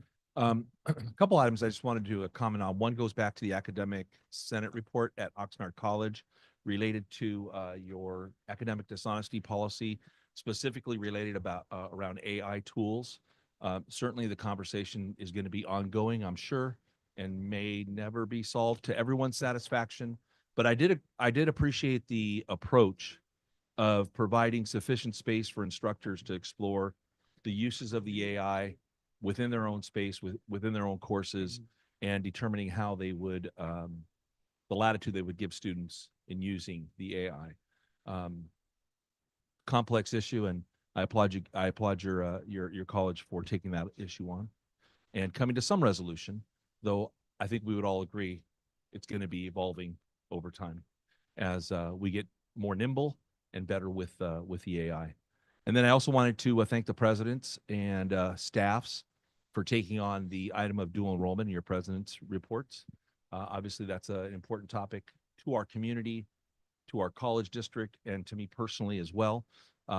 It's great to see the disaggregated data within your reports. Gives me a real flavor of who's taking those courses and what that looks like. I love the fact that we increased the number of students that are taking the dual enrollment courses and the success rate went up. I know in my prior experience, I had the same conversations, and as people have this supposition that if you increase access, that you're going to see a decline in success rates, and we know that's not true. That doesn't bear out, and it didn't here. So I think that's wonderful. And then I did read the statement from Davis Jenkins related basically to career pathways for students as they go through, and how important that is to connect them as early as possible. Obviously, in this case, we would be talking high school. And I think that's really important and valuable for us as we build a kind of a career pathway for our students. In the K-12 system, we talk about a 10-year plan for students that takes them from 6th grade all the way through into college and post-college. So I think that's really valuable. At the same time, I know that I'm going to continue to advocate for those students that need the one-off course, and make sure that we don't forget the student that may or may not have a focus on a career or a pathway, and is really interested in taking or needs to take a particular course that maybe isn't offered at their high school. And so when we talk about equality and giving students real opportunities to be successful, A student could be at school A and they offer all the courses that a student would need to matriculate to UCLA, Stanford, Cal Berkeley. But at school B, that may not be the case. And so for that student in that situation, it may not be a pathway that they need. It may be an advanced chemistry course or physiology course, whatever that course is. I want to continue to advocate for providing those opportunities, because when I speak of equity and equality, that's what I'm referring to. That's the opportunities we should provide providing students. So I want to make sure we don't pigeonhole ourselves and end up in a system where students are only their only pathway to dual enrollment is through a pathway, as opposed to a one-off that may be really needed and really valid for some of those students. So thank you very much for your work and for allowing me the time. Okay, thank you. I stand corrected. Actually, the next item is 605. Chair. Trustee Chancellor. Thank you. I also had a comment, in particular, kind of piggyback on Trustee Lichtel's comments on dual enrollment. There was a quote here. You know, sometimes we've or I've received some concern that we're spending too much time on dual enrollment. But there was a quote here, and I really think it's important to highlight it. And it said it says, after graduating high school, a sizable portion of dual enrollment students continue their studies at Ventura College. This came from the Ventura College report. Many of these students also go on to graduate from Ventura College. And when we talk about declining enrollment and sort of, you know, addressing that, one of the many options of addressing that, I think the data shows that dual enrollment could be a key component of that. And I agree with Trustee Lichtel. I see firsthand through my son, who just wrapped up his second dual enrollment course, and I believe he's in the special admit one-off category. He took Spanish, and now he decided to take psychology. And it's been really powerful to watch him be a student. He's a sophomore in high school, and he hasn't really enjoyed it all that much, his high school experience, but he loves his college experience. And that in turn has, all of a sudden, he clumps high school and college in one basket of school. And all of a sudden, for the first time in a long time, he's enjoying himself. So it's a testament to, of course, the faculty, but the systems in place in getting him in that classroom, because it's been multi-stepped on the classified side, and then, of course, on the faculty and managers. I will say, though, on the special admit or the one-off area, I'm still having to promote that a lot. And I think there's maybe some room for growth in promoting and his peer group, getting them aware of the opportunities that are there. One idea that somebody threw out was, is there an opportunity that a student can meet with a Ventura College, in my situation, counselor, and a Ventura high school, or one of the 3 high schools in Ventura Unified, 4, at the same time? So instead of having to go to 2 different campuses and bounce back and forth and sort of get that paperwork in, can they actually have a set Saturday or some day, some opportunity to one-stop shop, get it done, be admitted, and signed off on all the forms? So just one idea that I said I would share with my colleagues on the board. So thank you for letting me chime in, and thanks for all the work through all the 3 colleges on dual enrollment, but in particular, student success. Thank you. Okay, 605 board committee reports, and we have the one, I believe, past committee, and Trustee Torres as chair. Yes, so you have the information in front of you. So there was discussion in terms of accreditation. And so it has already been, I believe, gone through the different colleges to take a look at the accreditation report that's going to be brought forward to the board for, I want to say approval or just informational in January, because it's due in March. We also talked a little bit about the strategic plan that was, I think the process has taken place already within the colleges. And so we're very specific about, we wanted to have something in writing that specifies a little bit more how the board is going to be involved. When can we anticipate that, to have information in writing for us in terms of the process? A lot of the times, well intentioned, the reports are verbal, but we do like to see something written so we're able to take back and just have in our notes and just jot down dates of when we anticipate meetings for the board. If we're going to be meeting with any consultants, we do have, I believe, 2 that are programmed. One of them has to do with the strategic planning, and then there's going to be a follow-up with, again, with our team that was meeting with us to do some board development with the accreditation. So that's more information to come.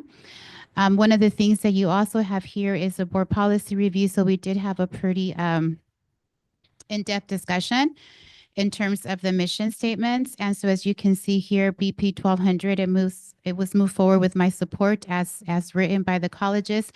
There was a couple of questions that Trustee Lichtel had, and I know it's been about 2 weeks, so maybe some of them could have been answered already.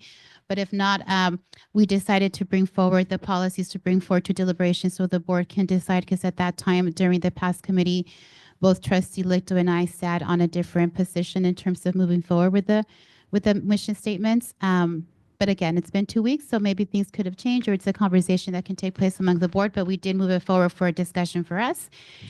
And anything else that I could have missed, Trustee Lichtel? Yeah, just related to the mission statements, because I think it's important to acknowledge the work that is done around a mission statement, how important that is, the process that takes. It is typically a year process and sometimes longer. And so I certainly want to be complimentary of that, which I was during the past committee meeting, and appreciative of the fact that work happened. And I did have some questions about some of the language in a couple of the mission statements that I'll discuss during the board policy segment of the meeting. Just from the standpoint of making sure that it represents the entire community and we're not creating, we're not alienating anyone with some of our language. So that's a concern that I brought forward, and I appreciated the discussion, not only from you, Trustee Perez, but especially from our Chancellor, who was very clear in explaining kind of our process. I think the college presidents that were there talked extensively about their processes and the time that they took and the rationale for some of the language. And again, as one trustee, it's important for me to voice any concerns that I may have. So I'll do that during that board policy time. Great, thank you. That now brings us to the consent calendar. And Trustee Chancellor, you had an item you wanted pulled. Which one was that? Oh, great. Oh, Chair Perez. Trustee Mann. I'd like to offer you an apology. I was remiss when we first entertained under item 1.04, pulling items from the agenda. I would respectfully request that we pull 1102 for a little further discussion and clarification regarding the rationale for three selected courses. This is a rare circumstance and not a problem at all. Thank you. So with that, item 1102 being pulled, is there a motion to approve the balance of the consent calendar? So. Is there a second? Thank you. Student trustee, your advisory vote? Aye, thank you. Board, all in favor? Aye. Opposed? None, thank you. 1102, Trustee Mantooth.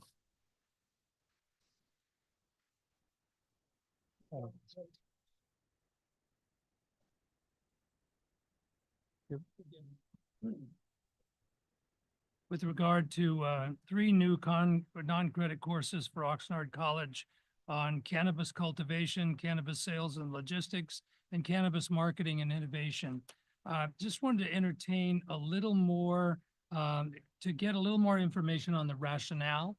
I appreciate the remarks made just a few minutes ago by the Academic Senate President, but perhaps either from the Chancellor or the President of Oxnard College, because this is an item not without a certain amount of controversy, and how we are seen as an endorser or a supporter, and how that all might work in this context for these three non-credit courses.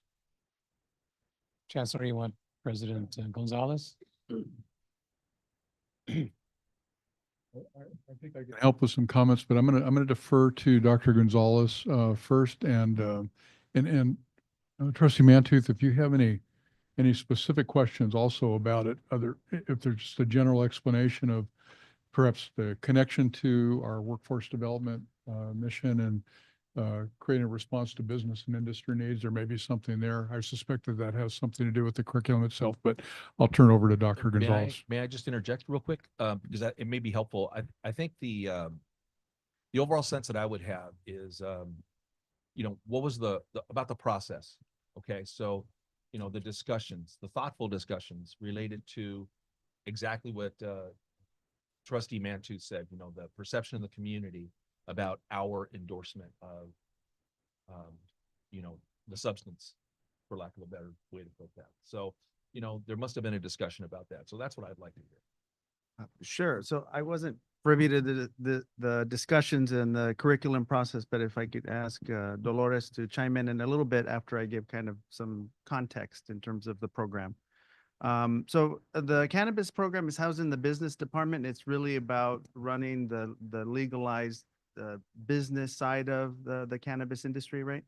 So it's not about growing cannabis. It's really about the management and the business side of it. So that's why it's housed in the business department. So I want to reiterate, Oxnard College is not growing or distributing any cannabis as part of this program. So the program's curriculum was vetted and approved by the appropriate parties on campus. As you know, curricular matters are academic senate's purview. And so we did follow all district and state procedures. Similar programs are offered at several community colleges, including Mount San Jacinto College, Long Beach City College, and City College of San Francisco, among others. Dolores, did you want to chime in and maybe provide some context to the conversation to answer our trustees' questions? Well, I was not present for the specific conversation. So the curriculum committee is a subcommittee of the academic senate and goes through a rigorous process. So these are business courses. This is an industry in this state. So some of the classes, I mean, you could liken them to like a wine sommelier course, which is available. And some of the, like, I'm sure Napa Community College, right, have more advanced developed programs. My comments were more toward equity efforts, right, to support people and communities which have been historically criminalized. So courses like this would if they introduce folks into the industry from the business perspective, it lowers those barriers to entry into the industry in a community such as ours that has been hit hard by the war on drugs. So we have communities where people and families, have been disproportionately impacted. And so to not,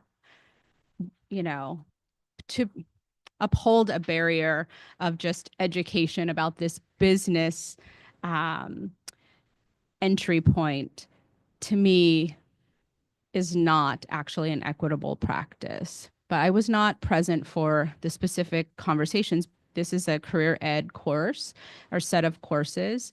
And so I'm sure most of those conversations took part within the career ed faculty meetings, department meetings, and then in the curriculum process where anywhere from 12 plus faculty members from a variety of disciplines review and question the curriculum. It goes through a rigorous process. It has at least 2 reads to even make it onto this board agenda. Thank you. Thank you for that, Dolores. I'll also ask Dr. Gonzalez, the other Dr. Gonzalez, as I like to say, to also maybe provide some context.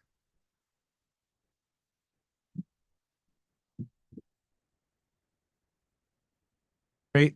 What Dolores mentioned, that the curriculum process does go through various review opportunities for faculty to review the content in each of the courses. And as a reminder, if a curriculum is a 10+1 faculty-driven process, so the faculty that created the programs worked with professional experts in the community on identifying the learning outcomes that needed to go into the curriculum. This is a business course. It's an opportunity for students to start a business. It's not agricultural.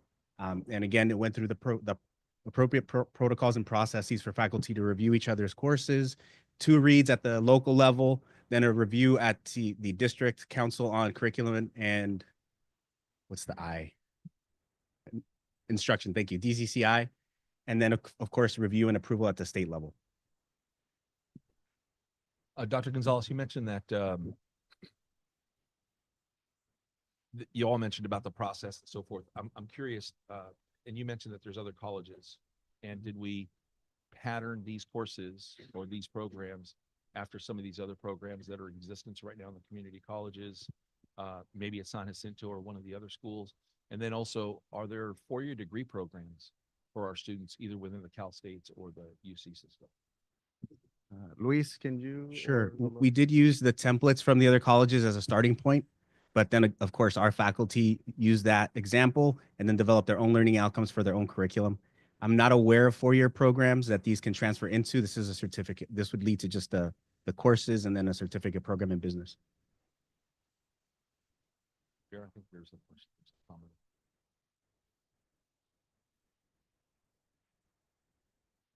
My mind immediately went to Humboldt State, so I looked it up, and there's a Cannabis Studies Bachelor of Arts program there. That was stereotyping, I think. I'm just saying. I'm just saying. Yeah. As soon as I heard Humboldt, I go, oh, yeah. Oh, yeah. Chico, anybody want to bet on Yeah. Chico?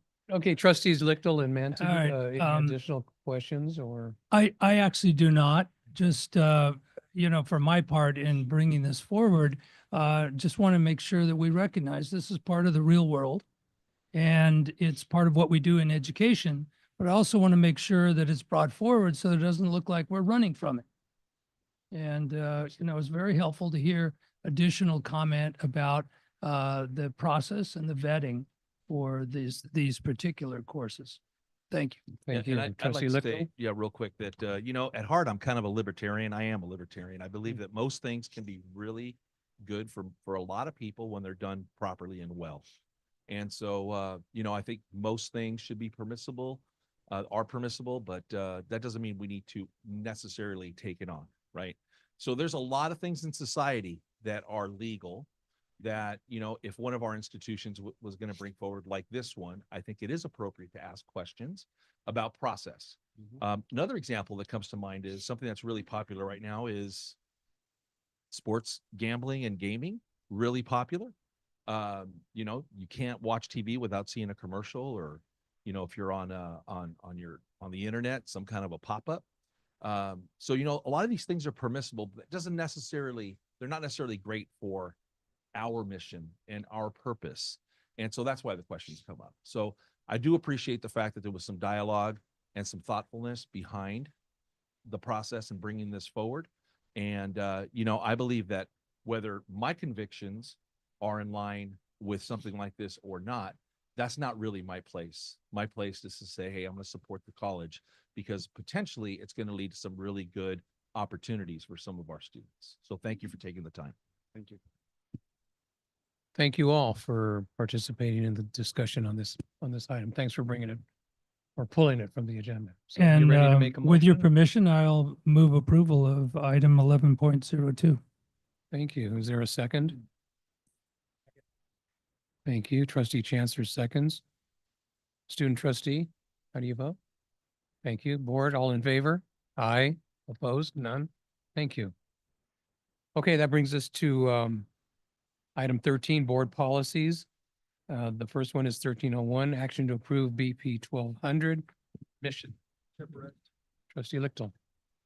May I make the same, can we take the same approach that we took in the past committee? I'm sorry, you at 1201 or the board policies? I apologize. You're at 1301, yes. Yeah. Board Can we policies. take the approach that we took at the, at our past committee, and that is to approve, Trustee Torres, correct me if I'm wrong, was 13.02 through 13.05. I'm not sure that we want to do the same thing with any of the rest of those. Or do we want to take these individually? No, I'm all for that. And- Yeah. Right. Yeah. So I would make a motion that we approve 13.02 through 13.09 as provided, as submitted and approved through pass. I'm sorry. We can do them if the board has questions, but as past, we only review up until 13.05. Right. So, but I also get to the work. So we can also do them at the board. Well, Without objection. I would support that. We've all read the agenda items and I don't think any questions were submitted to the chancellor in advance of this meeting. So Trustee Lichtel, I'll take that as a motion to approve 1302 through 1309. And Trustee Torres, are you a second to that? Thank you. So with that understanding then, student trustee, how do you vote? Thank you. Board, all in favor? Aye. Opposed? None. Thank you. Okay, that was an easy one. 1301. Yeah, Chair Perez, if I may. Yes. I did during the past committee, did express some concern, consternation related to some of the language in two of the mission statements that were brought forward. And just really from the standpoint of understanding why some of that language may be in there, which was explained. And I think in particular, Dr. Sakenu provided a really clear explanation about the language of equity and why it's important to have that language in there. But my concern is that some of this language is politically charged. And based on some of the comments that I've heard tonight, it's evident that it's polarizing. Some of the language is polarizing. And specifically the statement anti-racism, which in and of itself creates an atmosphere that if you in any way express some concern about the statement, that you must be a racist, which is ludicrous. But at the same time, that statement has become politically charged. That statement has been politicized. That statement is divisive in many communities. And I'd like to see our mission statement be one that represents the entire community. And so while I would not ask the schools and the colleges to go back and rewrite their mission statements based on the opinions that I'm expressing, they're my opinions, and they're opinions that I should express based on my lived experience and the things that I'm exposed to in speaking to members of the community. And so those were my statements during the past committee, expressing concern from that standpoint. I think one obvious solution is that these terms need to be, and I'll include the term equity, which depending on how you define that, may mean that everyone has the same opportunity, or it may mean that everyone ends up in the same place, everyone's outcome is similar, which the latter I do not support because I don't think that's feasible. I do, however, believe in and I'm a big proponent of equality, giving people the opportunity to rise up, providing people the opportunity, individuals the opportunity to reach their fullest potential. So I think if we simply define these terms a little bit more clearly, including anti-racist or anti-racism, and the equity term, and Dr. McClellan provided some great vivid examples. As a matter of fact, after the conversation, I think I provided my own example of what I saw as equity, and we agreed on that term. But again, these terms are politicized, and they have become politicized. And I think we need to turn the corner. And I'll speak of our community because I don't control the national picture, but you can certainly expand it to that. We need to come to a place where we're agreeing more than we're disagreeing, where when we make statements that come across as oppositional, that they're not meant to be divisive. It's part of a conversation, which is my intention. My intention is to have a conversation about these terms and make sure that it represents not only what we mean, but that it represents our entire our communities. So those were my comments. I asked that the mission statements be separated out into 3 separate statements. I was told that wouldn't be part of the process because the 3 statements are in a policy. So we're going to approve a policy with those 3 statements in it. I support the work that was done. I am concerned about the language. I will vote according to my conscience. Appreciate that. Thank you. Well, yeah, and before you do, I just want to say I appreciate the minutes that were presented in our agenda packet. And I know that was not the full flavor, so thank you for expanding on that. And Trustee Torres, I would ask if you have something to say. I just want to share, I know the minutes capture some of the conversation, and what I mentioned was, as the Ventura County Community College District, we are taking a stand. And so the comments when we say, and I'll read from Moore Park. Moore Park College's student first philosophy embraces equity. social justice, anti-racism, and intersectionality. We empower learners from local, national, and global backgrounds to achieve their certificate, associate, and baccalaureate degrees and transfer and career education goals. Through the integration of innovative instruction and holistic student support, our programs are designed to foster equitable student outcomes. We are taking a stand in a position, and it's not one of divisiveness, but it's one of recognizing, acknowledging that there has been racism. In my lived experience as one trustee, I have experienced it.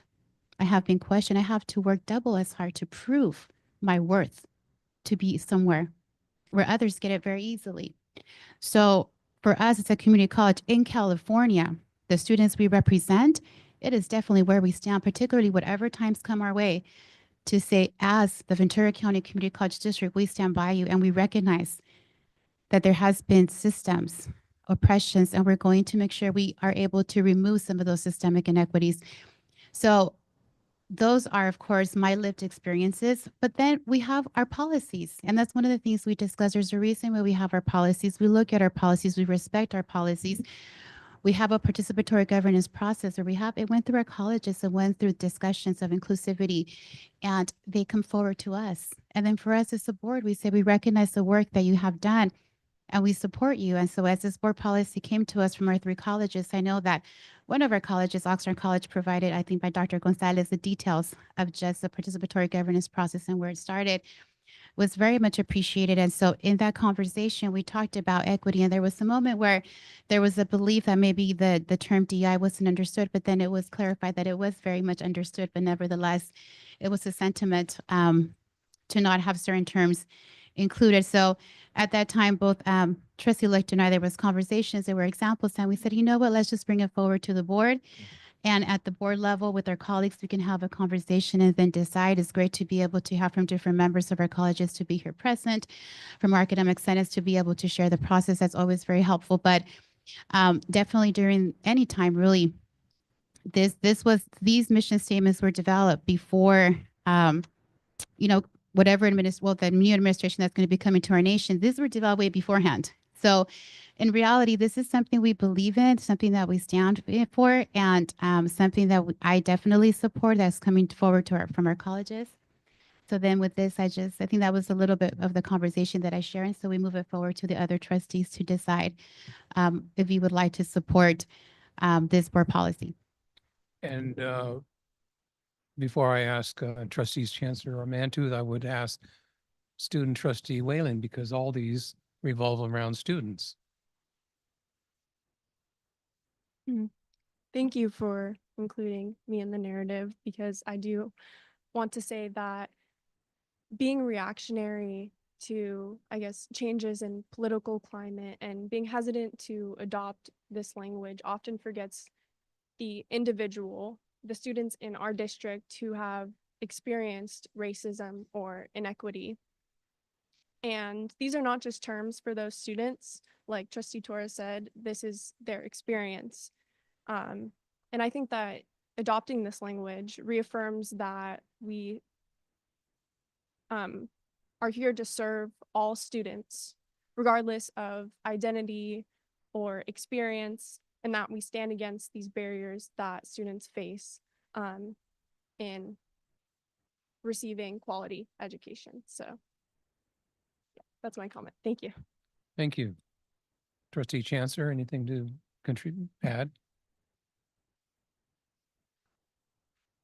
Yeah, I guess this item hasn't really been introduced to us at the district level, and I'm wondering if our chancellor can introduce this item and where his recommendation is on it. That's okay. Sure.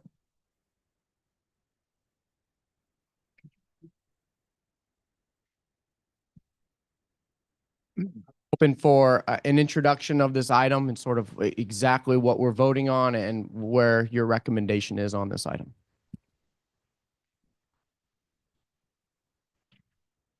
So this is, let's see, let me go back to the page here. This is Board Policy 1200. It's a required policy.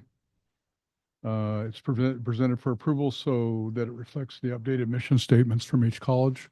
You have those mission statements in the board policy. This is a catch-up to our cleaning up policy that we've been working on for some time now. It was the time for us to do that. That's why it's being presented to the board tonight. I would also say, and I'm recommending approval. I would also say that as we move forward through the district-wide visioning, values, mission, strategic planning process, the board is going to have active work over the next several months to look at the district mission statement. And this item will be coming back to the board for approval again. But this is a required policy. It's part of the timing of getting these approved. We have all three colleges have gone through recent versions of updating their mission statements. That's why it's here tonight. Okay, no, super helpful. I guess, are we approving a policy? To get to the mission statements, or are we just approving the mission statements? That's where because I wasn't at the past committee, so that's where I'm confused. Both. Okay. Both. Yeah. So, okay, Yeah. That's my so understanding is both. Okay. The policy incorporates the mission statements. the Is about the policy mission of statements. creating the mission statement Mm, or And incorporates the mission it statement. incorporates. Okay. That's confusing. It's formally giving the board the opportunity to approve the mission statements as policy. And it's an accreditation requirement. Dr. Herrera to the west.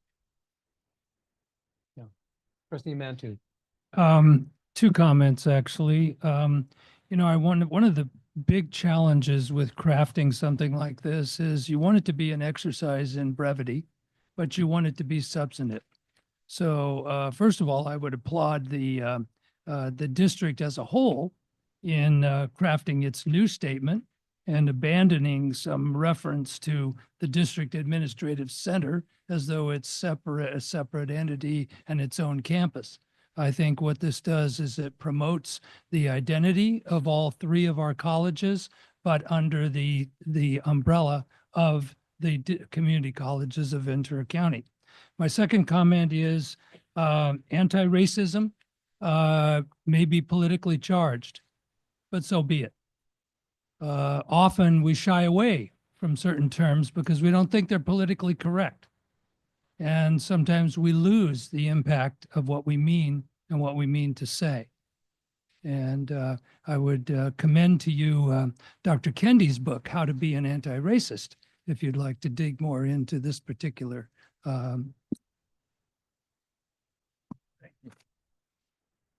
Okay, well, thanks, everybody. We have this policy in front of us. And is there a motion to approve? Thank you. Is there a second? Trustee Torres seconds. Chair I Perez, think, ask for a roll call vote. sure. Michelle, please call the roll.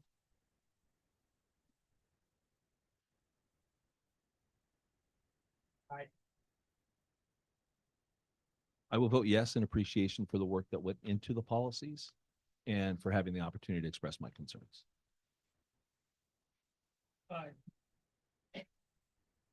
Aye. Thank you, everyone. Item 1401, there are no items. Item 15, public hearing.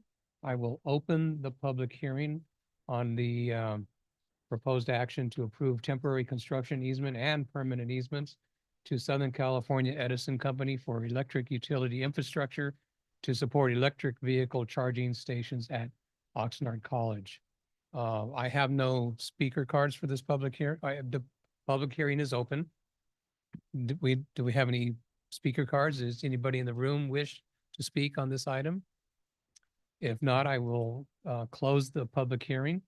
And that takes us to item 1502, which is the action to approve those said easements. Chair Perez, I move to approve 1502 as presented. Thank you, Trustee Mantu, seconds. And we've all seen this several times before tonight. Student trustee, how do you vote? Thank you. Board, all in favor? Aye. Aye. Opposed? None. Thank you. Item 1503, action to approve Ventura College Music International travel for students and faculty to London, England, and Florence, Italy. Is there a motion to approve? This is a routine action required for such Question instances. for the chair. Sure. Is this the one that requires the attendance of a trustee to? Yes, it is. And I, Oh, to trustee. and I will have time as, no. Yes, thank you. I think you did that. Yes, Yeah, okay. I'll do it every time. So was that a motion to approve, Mr.? Yes, that was a motion to approve the And I heard item. trustee Torres over here. Is that a second? Okay. All right. Student trustee. All right, she's a trustee, so she could, board, all in favor? Aye. Opposed? None? Thank you. Okay, item 1601, action to approve the renewal / extension of management contracts. Chancellor? Thank you, Chair Perez. Item 1601 is an action item to approve the renewal extension of management contracts for the administrative positions noted in the board item. Additionally, before the board votes on this item, I'll read out the key terms of the agreement for the following executive management positions: President of Moore Park College, Vice Chancellor of Institutional Effectiveness, and Vice Chancellor of Human Resources. These three positions have a proposed term of July 1, 2024 through June 30th of 2027, and will have the same level of fringe benefits as offered to other district administrators in accordance with applicable board policies. The proposed salary for the President of Moore Park College, the Vice Chancellor of Institutional Effectiveness, and the Vice Chancellor of Human Resources is placement at step 7 of the executive salary. All administrative salary schedules can be found on the Human Resources website under Management Salary Schedule and will have the same level of fringe benefits as offered to other district administrators in accordance with applicable board policies. Okay, thank you. Trustee Lichtel? Move to approve. Thank as you. submitted. Is there a second? Thank you. And if there are no further questions or comments, student trustee, how do you vote? Thank you. Board, all in favor? Aye. Opposed? None. Thank you. Item 17, 01, 02, and 03, student trustee. To approve items 1701 through 1703. Thank you. Is there a second? Trustee Torres seconds. Thank you. Student trustee, how do you vote on behalf of your peers? All right. Board, all in favor? Aye. And opposed? None. Thank you. 1801, Chancellor's report. Thank you.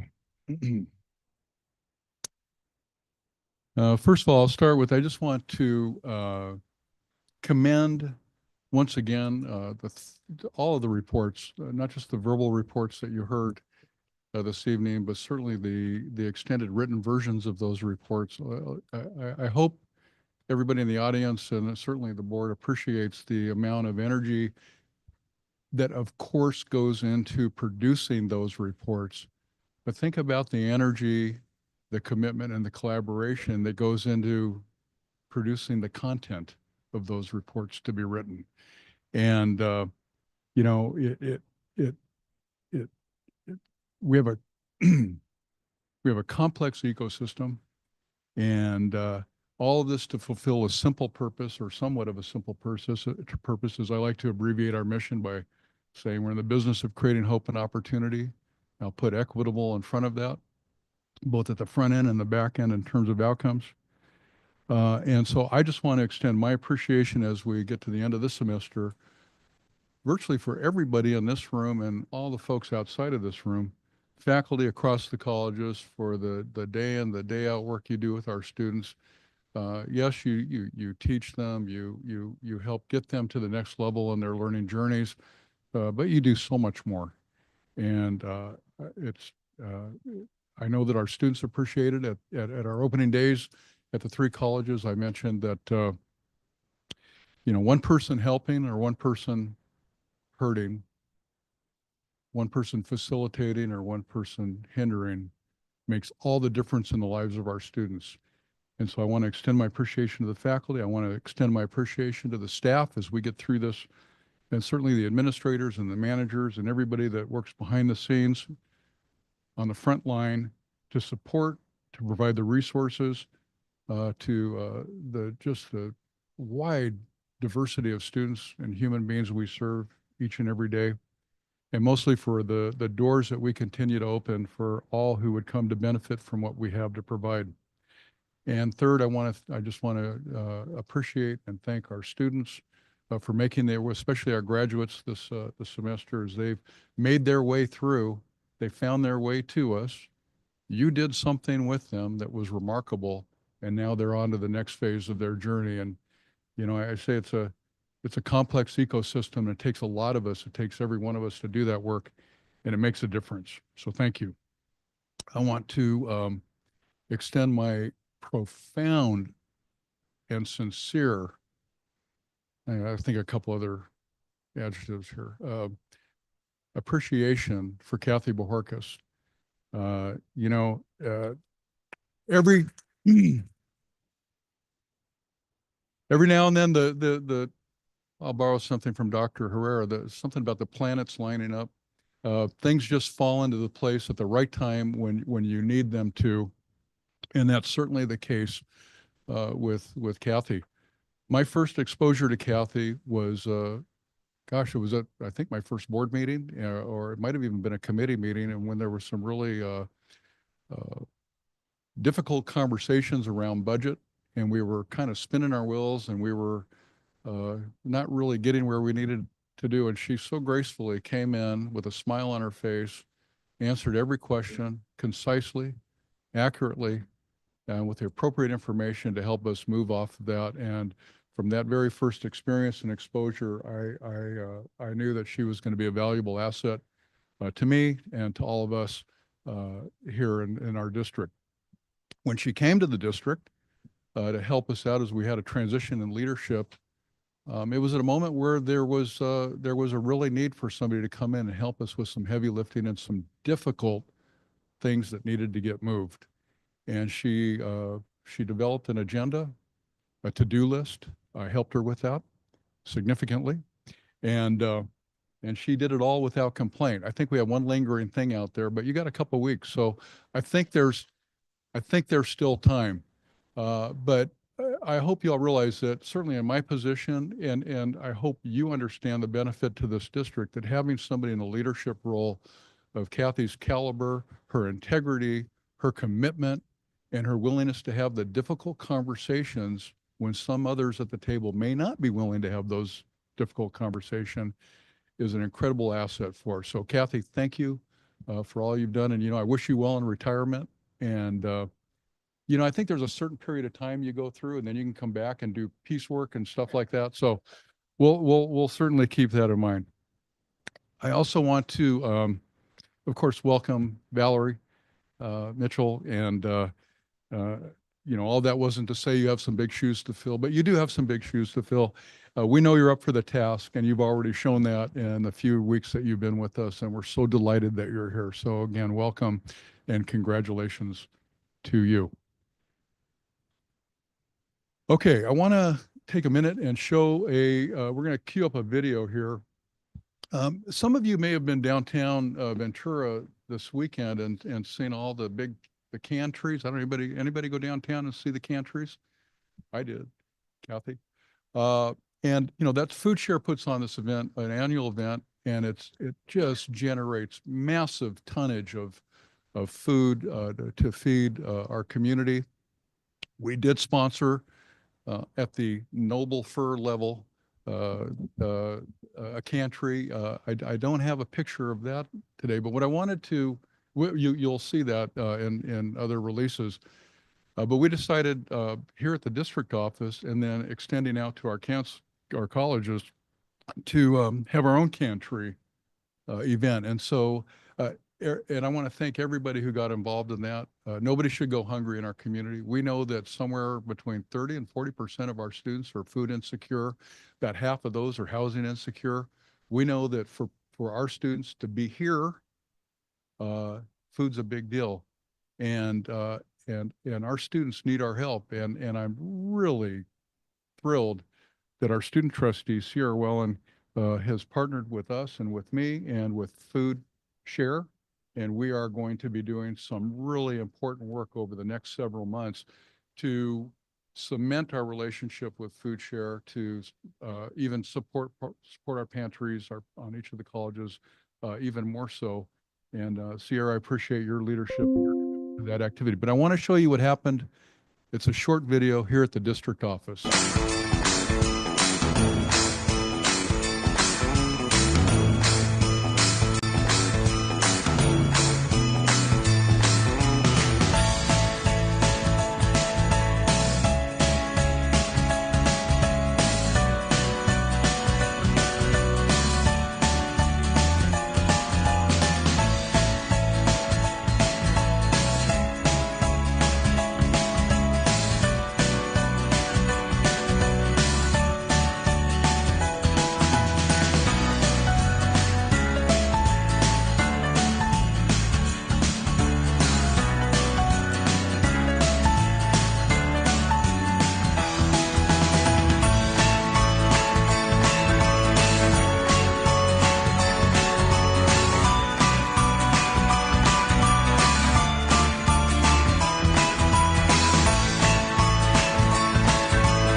Thank you, everybody, for all your involvement in that. It's going to make a big difference.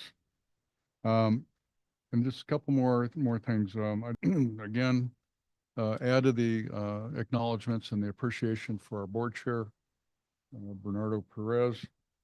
You know, Bernardo will often say, "I'm the only trustee that doesn't have an education background," of course, that adds a view and a dimension to our board that is certainly valuable. But I just wanted to say that my experience with Bernardo, I wrote some adjectives just to describe some of my thoughts about him. He's genuinely interested in everything he comes into contact with, every person he comes into contact with. He's curious. He's open to changing his mind. He's open to other points of view.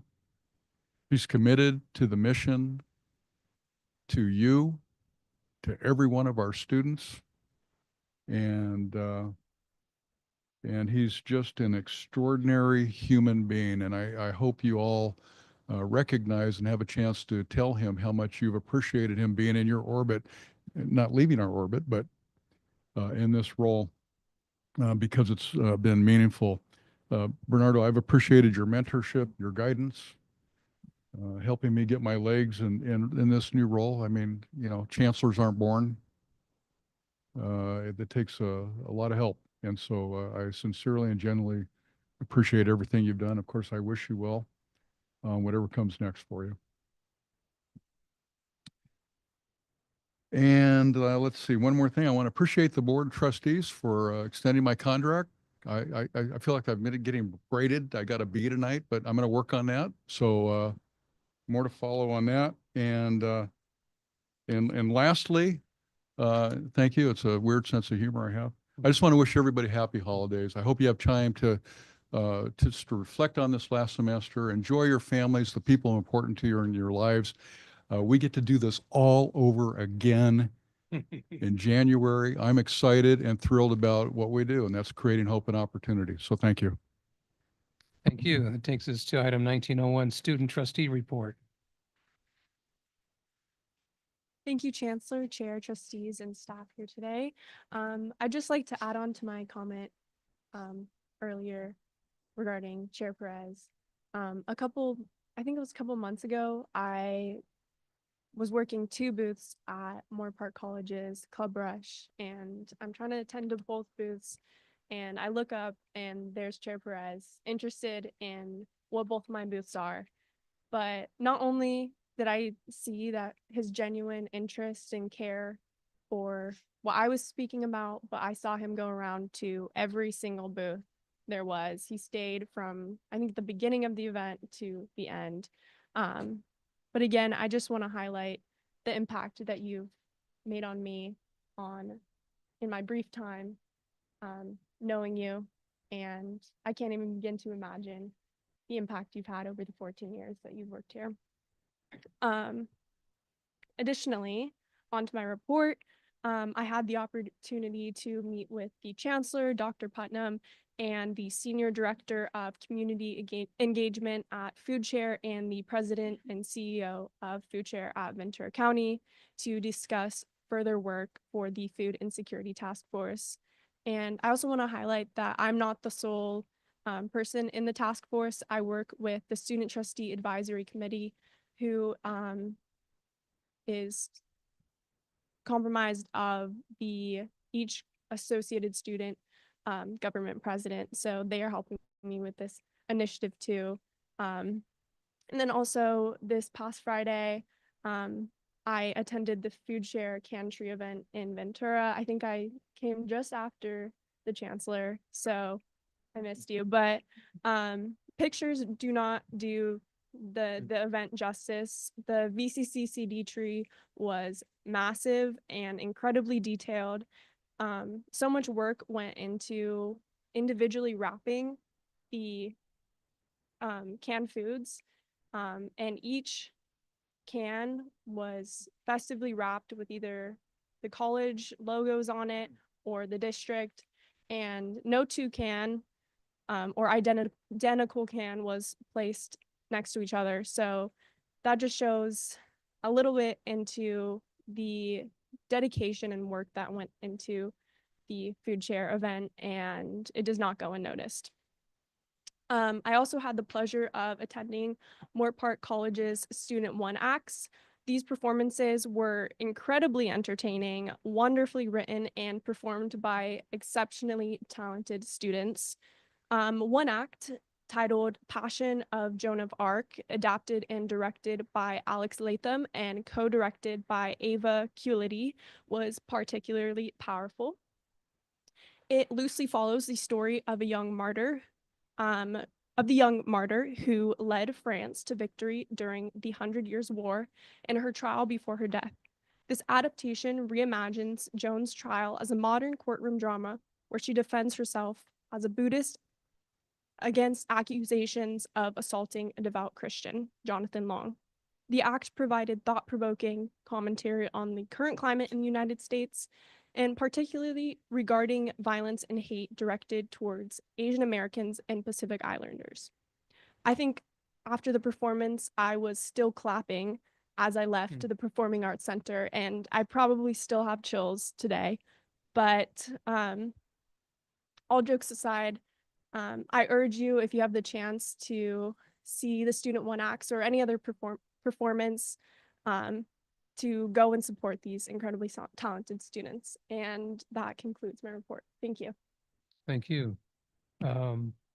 Trustee reports 1902, begin with Trustee Chancellor, we may.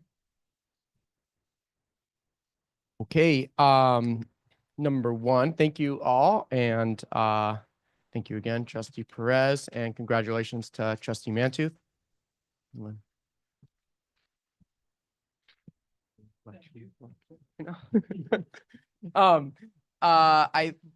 I want to say thank you to, I don't know if it was the technology side, but the setup of selecting classes, it's so much easier now. Instead of the little pull downs, it's so much bigger and easier and more accessible. So that's great. I would also like to piggyback on the dual enrollment talk that we had. I think one piece of information that might be helpful is the state chancellor put a goal on our colleges to have all graduating seniors have 12 credits of college. It would be interesting to see, to borrow that data or to collaborate with our K-12 partners to see how many graduating seniors within Ventura County, how many credits they have if they were able to achieve that. And I did also notice it's a concern and it's been brought up a little bit. Which is great. It's a good problem. Well, maybe it's a good problem now, but there are a lot of wait list and full courses out and within the schedule. So I know behind the scenes work is happening to address that, but it's there's an excitement to fill classes. So that's something I just wanted to bring up. And that's all I have in my report tonight. So thank you and happy early holidays. Thank you, Trustee Torres. I'm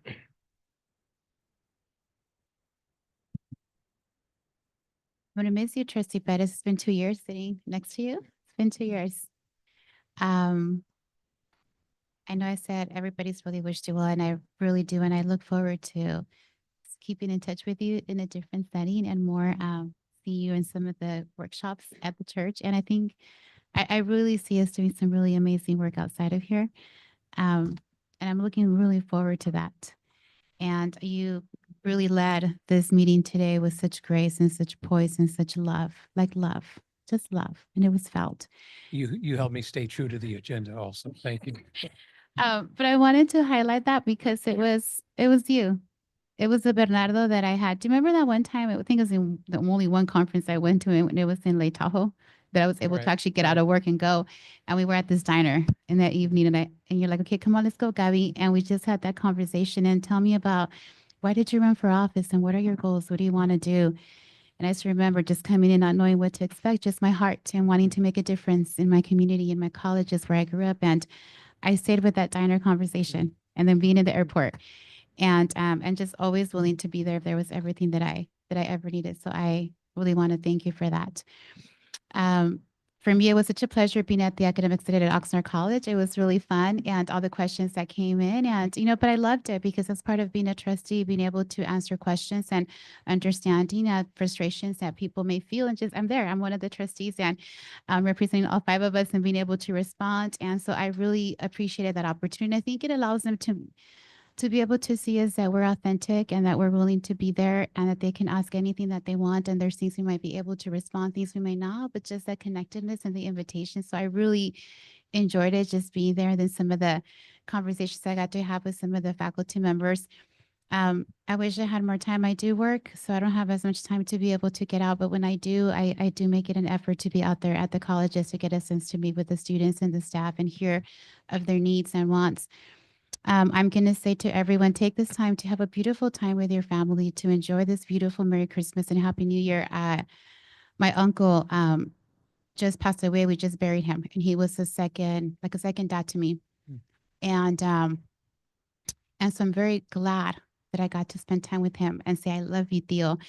And he would call me every morning at 5:30 to just give me some encouragement. And he's not there anymore. And I miss him dearly, and it's hard. And part of the reason I'm not wearing any makeup, because sometimes the wave just comes and I honor it. Still working, but I make sure I honor and I have my grief.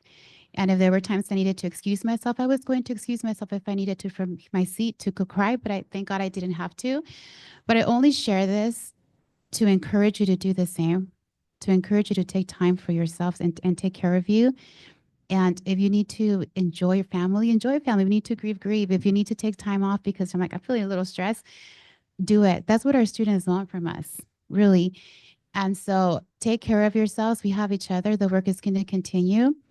And so with this, enjoy this wonderful time. Make sure you tell everybody that you love them and you care for them because you never know what unexpectedly things may happen and that person's no longer there and you won't have any regrets. So that is my report. Thank you. Trustee Mantooth. Know that I need to add any more. Thank you, Trustee Torres. Just to reinforce something I'm fond of saying, and that is it's easy to tell the truth. And from what we heard tonight about Chair Perez, that adage is absolutely accurate. And I too would wish everyone a safe and happy holiday season. Trustee Lichtel. Thank you, Chair Perez. And I think most importantly, spend maybe more time with your great grandchildren and your grandchildren. I'm sure you're looking forward to that as well. I want to welcome Joe Pachowski as our new board member. Welcome, Joe. You know, we're just getting over this season of Thanksgiving and moving into our holiday season. And I think for me, it's always a time of reflection as, you know, my children have come back now that they're 31 and 28, which is hard to even verbalize, but that's the case. You know, as they come back, it's really a time to reflect on our lives, my life with my wife and with my children, with my friends, with my colleagues, who everyone in this room I consider one of those, and the good work that happens in our community, in the education community, an educator for 40 years. Very proud of that work.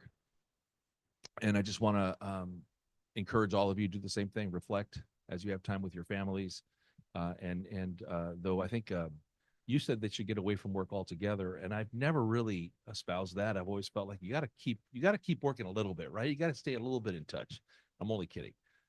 Take your time and relax. But the most important thing, really reflect on the year and how thankful, so much we have to be thankful for in this community, in this wonderful county, and these cities that we live in, and just be grateful for that time, and as we serve others that maybe would have the same opportunities. This afternoon, I had the opportunity to join the Chancellor and other staff at the State of the City in Thousand Oaks. It was a really, really nice event, an event that we co-sponsored, and I thought it was great that the district was part of that event with the Chamber of Commerce and the City of Thousand Oaks in being there and supporting that community that does send us so many students, and not just to Moore Park College, but I think to all three of our community colleges. So I was grateful for the opportunity to be there. And, you know, as long as we're talking about thankfulness and being grateful for things, I really do need to say that I'm very grateful for our Chancellor and the work that he does.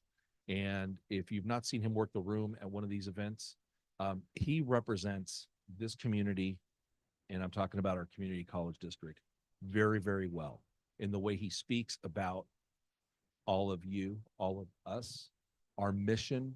He is fluent in the things that we're trying to accomplish in this district. And I will tell you that that's not always the case for a individual in his position. And so I'm really thankful that we have Rick McClellan at the helm of our district.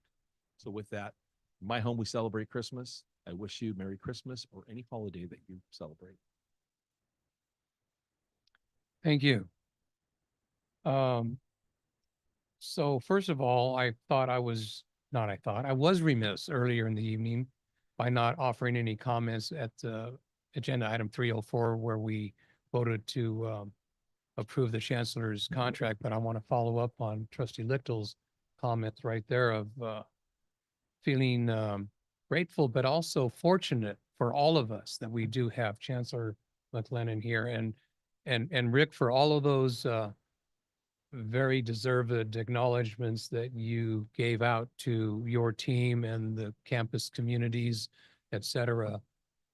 They apply to you equally. And I want to thank you for that effort. And I think approving your contract tonight was one small way to demonstrate our confidence and trust and belief in your performance thus far, but also looking forward. Because when you came on board, and Trustee Lichtel just mentioned that one of the charges we gave you was be more present out in the community. You know, there was a lot of, at least for myself, frustration and impatience that we were one of the better kept secrets in the county, and you've gone great lengths to dispel that. And as chair, I've had a unique perspective on the behind the scenes work that a chancellor does and that you have done. And, you know, just as you say, a lot of good work goes on out there unnoticed, but then the results are here placed in front of us. Same thing goes for what you do. And I've learned a lot from you, and I've learned a lot from my colleagues as well. And you know, when I came onto this board, you know, I knew all three colleges, you know, through my varied community experiences. But I didn't really know the California Community College system, and I really didn't know our colleges in depth. And what's that old adage about one gets more out of than what they put in? That's truly been the case for me, which has made, my participation easy. It's always been my practice when I get involved with something, I get involved with it. I just don't do it to have, see my name on a letterhead. And it's always rewarding when I can see the positive impact I have had. And it's not just me. I know I'm just one member of the larger team, but I'm so fortunate that I've had this opportunity to be an elected official in my community, because when you stop and look at it, so few citizens do get to perform in that role. So I've always appreciated it, respected that, and tried to be that public servant. So, a couple of things that crossed my mind as I've heard board discussion on some of the items tonight that I want to leave with my colleagues is one of the challenges that we will always have is to be consistent in our performance. And by that, I mean, make sure that our practice aligns with our words. And, a case in point is I was glad to hear on those occasions where respect for the governance process was lauded and cited. And bureaucracy can be frustrating, limiting, but also it's there for a purpose, and it creates order. And if we can always remember and trust the process, it'll make our jobs so much simpler, so much easier. Also, some of the comments I heard tonight on some of the items is, we do have a role to play in this community, and that is to make a statement and to take a stand. And certainly healthy, diverse discussion is helpful in landing on a place where we can all feel comfortable in saying, this is where we stand as a board. And again, everything we do, and even taking positions like that, it's all student-centered. And if we keep students foremost in mind, then we can't go wrong. And so others have commented and asked me or wished me well on what's next for me. So a funny story about that. So when we fell over 1,000 votes behind, it was looking really dire. My wife and I, one thing we did in reaction to that was in accepting the situation at the moment was, well, okay, let's get the calendar out for next year and start planning some of those trips that we've been putting off because of my busy schedule.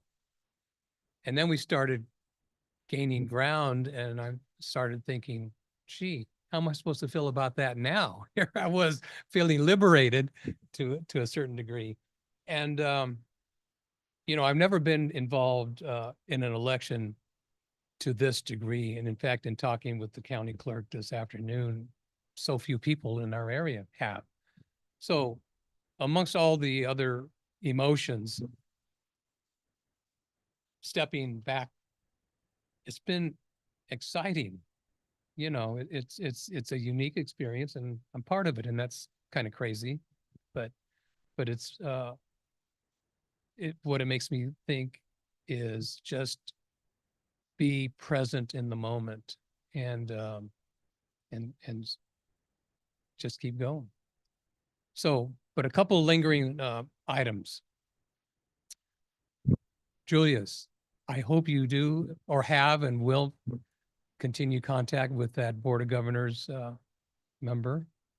We got to get that second baccalaureate degree program going. Well, we're going to get it. Okay. We're going to get it. Okay. And then student trustee, carry this to all your peers. The students are the heart and soul for all of us for all that we have been doing.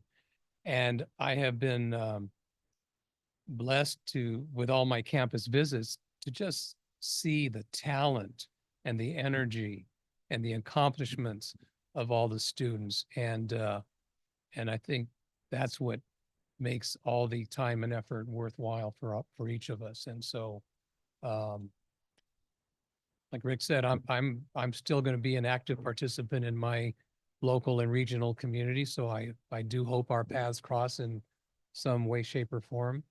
And another little story. When I got off the city council many years ago, sitting at home comfortably in the living room sofa, channel surfing, I came across our local city council meeting. And I stopped and watched it for a couple of minutes, and I shook my head and said, how did I ever do that? So I may have the same experience, you know, in this instance as well. But anyway, it's been great, and glad to have known and met you and worked with all of you. And happy holidays, Merry Christmas, Happy New Year, and keep on keeping on. Thank you.